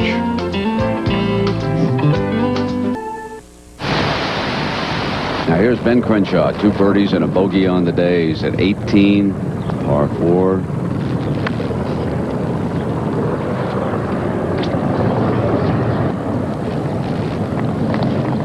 Ben not happy with that effort. The weather has improved dramatically this afternoon. We thought it was going to get pretty nasty, but it's cleared up quite nicely. Now Donnie Hammond with his second shot.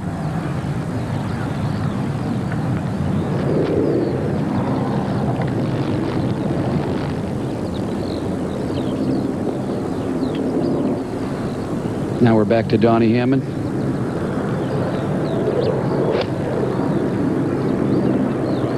The sun trying to peek through.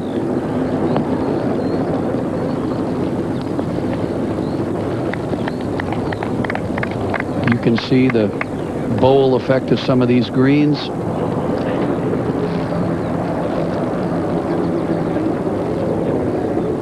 Peter, now let's go over to Fuzzy Zeller here. An opportunity again for Fuzzy to take the lead. Rossi, this has been a wonderful round that he's played, regardless of what happens here. Holes I've watched him play, he has really played solidly. Beautiful golf.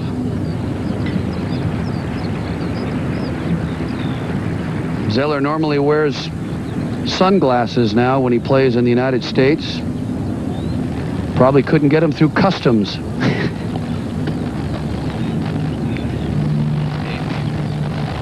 Crowded leaderboard.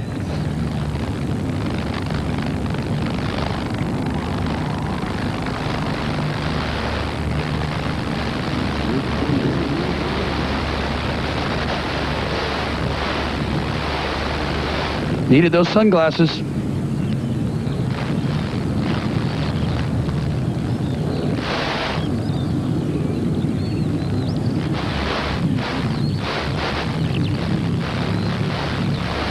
Rossi, big break for the afternoon fellas when that wind died back down, wasn't it? That's right. You know,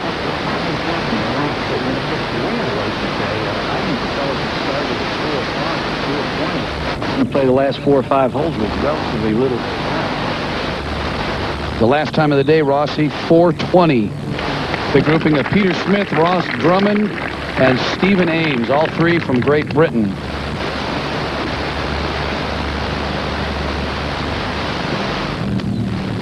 Now let's move back here to Ben Crenshaw live, finishing up here at 18, which throughout the week you're going to see one of the toughest finishing holes in golf. Back in '85, this hole played the toughest on the course. It's a very difficult par 4, and Crenshaw will try to wind up with that.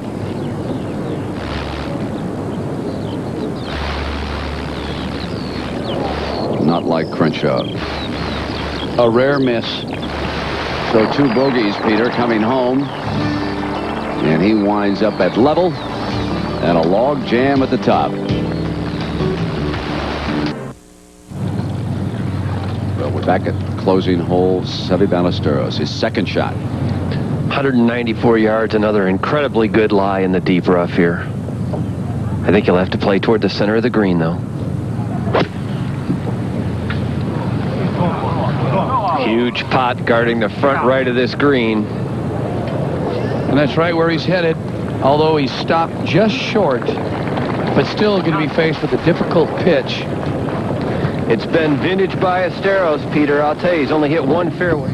Speaking of vintage, here's Jack Nicklaus' second shot, 1 under.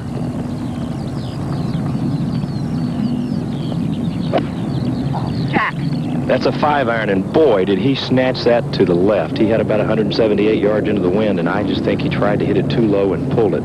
And into a bunker, Jerry. A very poor shot for Jack. Well, that's what happens when you start trying to knock the ball down into the wind. You make a different swing than you're used to, and things can go wrong.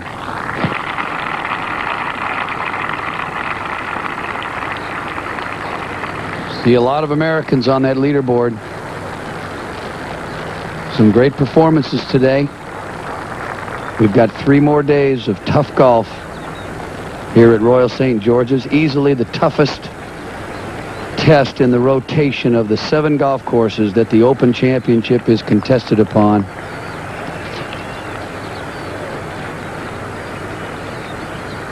Two interesting names there, Ian Garbutt and Retief Goosen. Now, moments ago.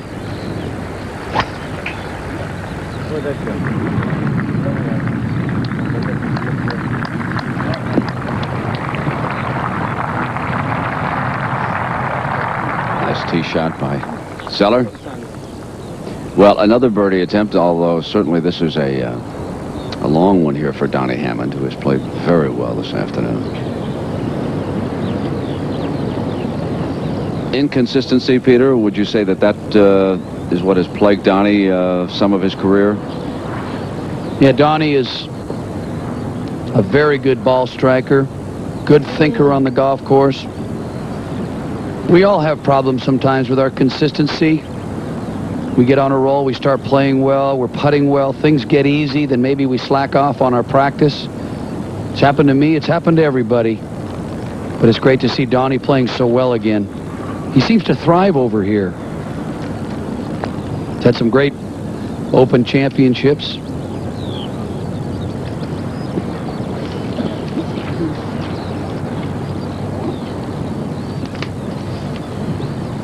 Now let's move on up ahead. Here's Seve in practice. And he'll move up to the ball. This is such a delicate pitch right here, Peter. Seve's got an awfully good lie for this shot. It's sort of a bear lie. He's going to be able to...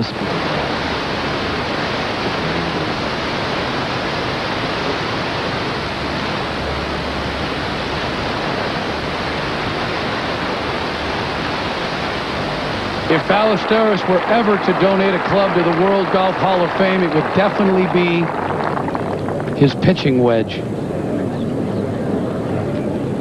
Now let's go back to Jack Nicklaus. Jerry Pate, here's his third. Jack, not a very good bunker player with a tough lie here downhill. Just going to try to fat it out and let it run up towards the flagstick. Right shot.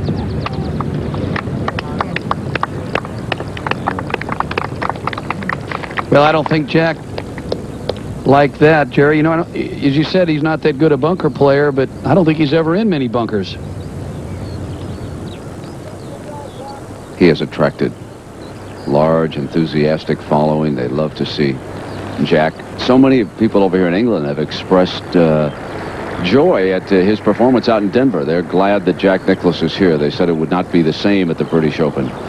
when Nicklaus stops coming. Of course, it was Arnold Palmer who, from our standpoint in the United States, almost reinvented the British Open. But since then, Jack Nicklaus, Tom Watson, all of the greats have come over here. Now Jack has a long putt for par here at 17.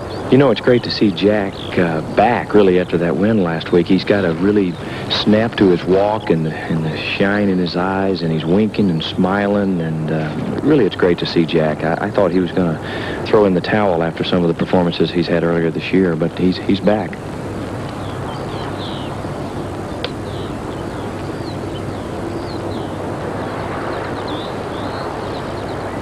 Wonderful.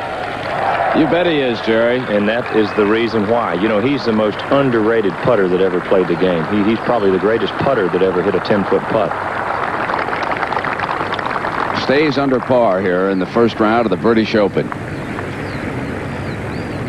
Now, I want to also update, that's his son, by the way, in case you were not with us earlier. That's Gary, who was over himself trying to qualify. Jack so much wanted Gary to qualify and have the two together, not only at the U.S. Open, but at the British Open, and Gary just failing, but he's going to stick with it. And we get word, Peter, that Donnie Hammond tapped in for par, so he stays tied for the lead right now. And this is Seve for his par here at 18. He is showing that great dramatic flair again today that really turns the fans on, especially over here in Europe.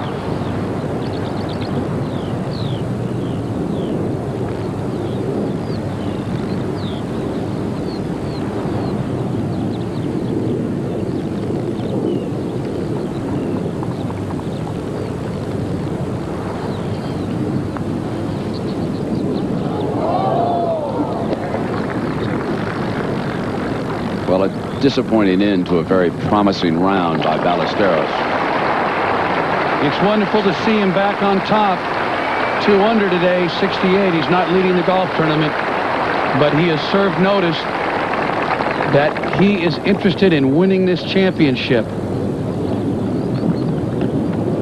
Very intense. Now we got to the par 3 16th. Here's Donnie Hammond.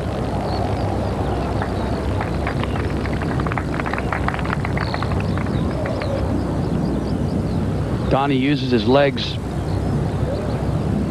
throughout his entire swing. Watch how much of body motion on his backswing and his downswing there.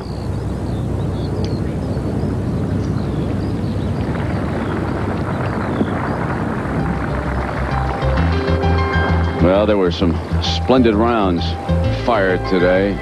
66 setting the standard right now. Mark Calcavecchia had one of them. We'll be right back.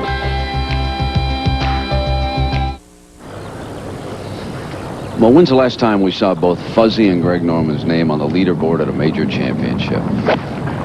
Could it be all the way back to Winged Foot as we watch Fuzzy here again? Hard to believe it's been that long.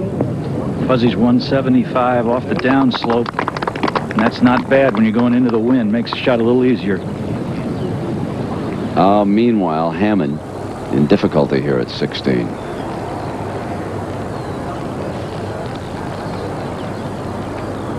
Is one of the few par 3s on this golf course. You've got to carry the ball over some cross bunkers. You've got to carry the ball onto this green, and I think that's what's caused the problem for the players. They try to knock the ball down into the wind and just carry it enough, and they hang back and flip it left. As you can see, the carry really is some 150 yards. You see the 4 pot bunkers that guard the front. And sometimes when you're trying to knock the ball down, you put the ball back in your stance, and if you don't complete your turn, the club head turns and you find yourself on the left side. Uh-oh. There it was, Peter. Bound up in that deep grass. Same bunker that Mark Calcavecchia was in earlier today. And Calcavecchia was able to hit the flagstick when he pitched it out. A brilliant shot that saved Calcavecchia's round, really, Peter. That's right. Now this is, I don't know how much he has to deal with that bank, but he's facing a steep slope of that stacked sod.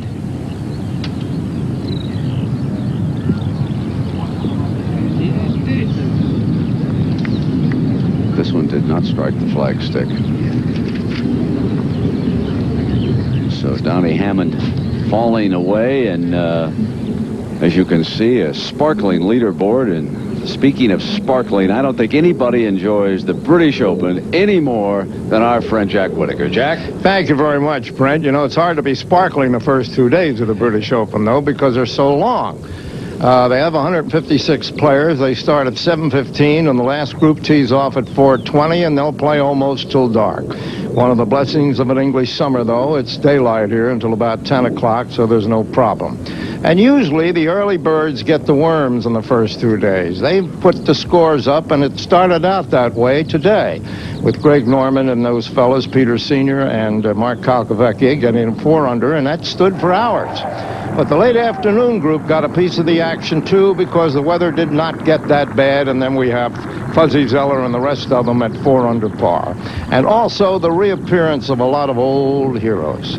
Seve Ballesteros, despite the 2 bogeys coming in, took us back to over a decade ago at Royal Lytham, coming out of nowhere with great recovery shots and holding par and getting a few birds along the way. I don't think Fuzzy Zeller's had a greater start as this in a major tournament since Wingfoot in 1984. Greg Norman, his component there at Wingfoot, is also off to one of his greatest starts in a major tournament since he won at Turnberry, the British Open. So a lot of things going on here, even the reappearance of Jack Nicklaus, who has taken his game from the nether regions to the leaderboard in just about 6 weeks. So we have a lot of people milling around. It's like the start of the New York City Marathon after the first mile. There's still an awful lot of people in touch with the leaders, and tomorrow they'll all be fighting to get some elbow room. The 122nd British Open is off to a rousing start. Jack also off to a rousing start. Ernie Els, but here on 17, his 3rd shot. This was a little bit earlier. Well, there's nothing like a pitch and run through the fringe and having it nestled inside that cup. Here we see Fuzzy Zeller with a long birdie putt at 17.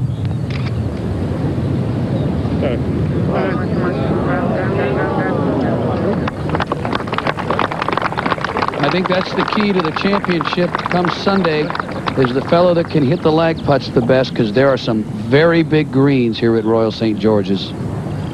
Now for bogey back at 16. Donnie Hammond, he slipped out of the lead already and tried to hang on now to second.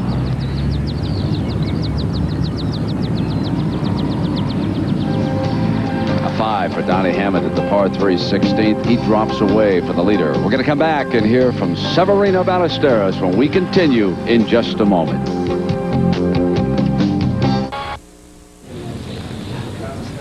With Seve Ballesteros, disappointing start to disappointing finish, but a very good round.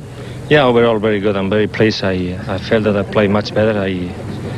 My putting was quite good, and my short game was quite good. And overall, I'm very pleased. 68 is a very good opening round, even though I got bogey the last 2 holes.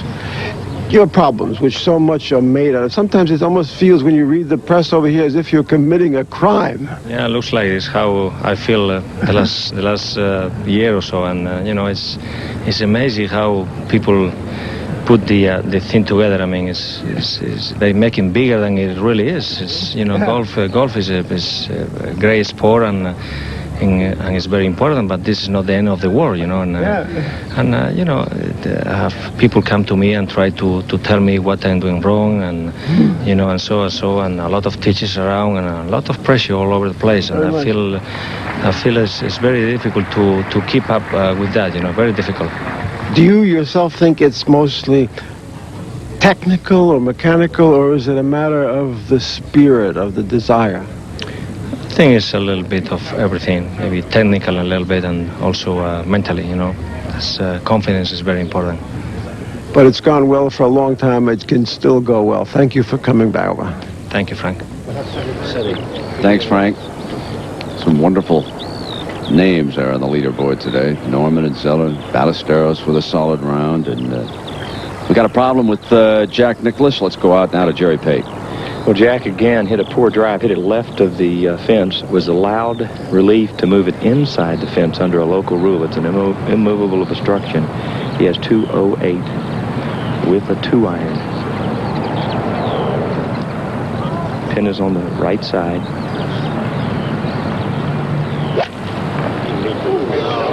Boy, really got that one coming out of there hot. You can stay left of that bunker and run up. Oh, yes. Oh, yes.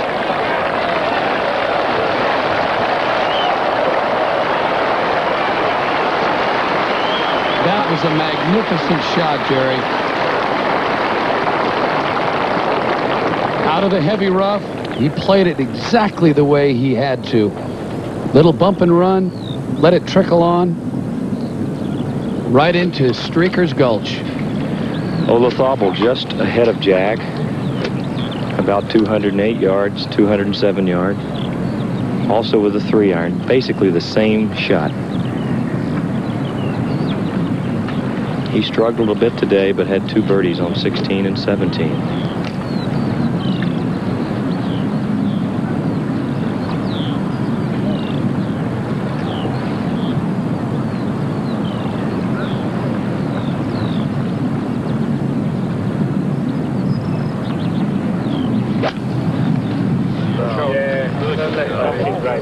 Well, that's just a little right of Jack's ball, and oh, there's the big bunker. Olazabal 3 over for today. Really not happy with his round. Hit a lot of poor shots. Well, there's a great example of the bounces. Jack's ball was turning left, and then Olazabal's ball just took a hard bounce to the right, and there's a big difference between the two shots.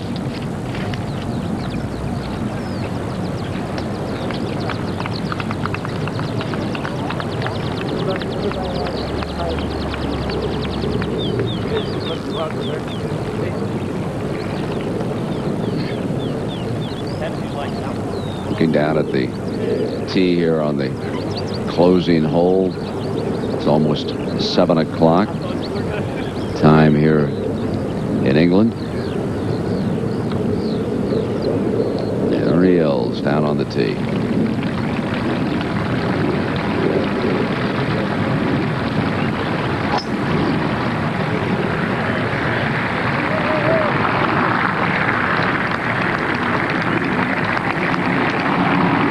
Beautifully played, right down the middle of the fairway.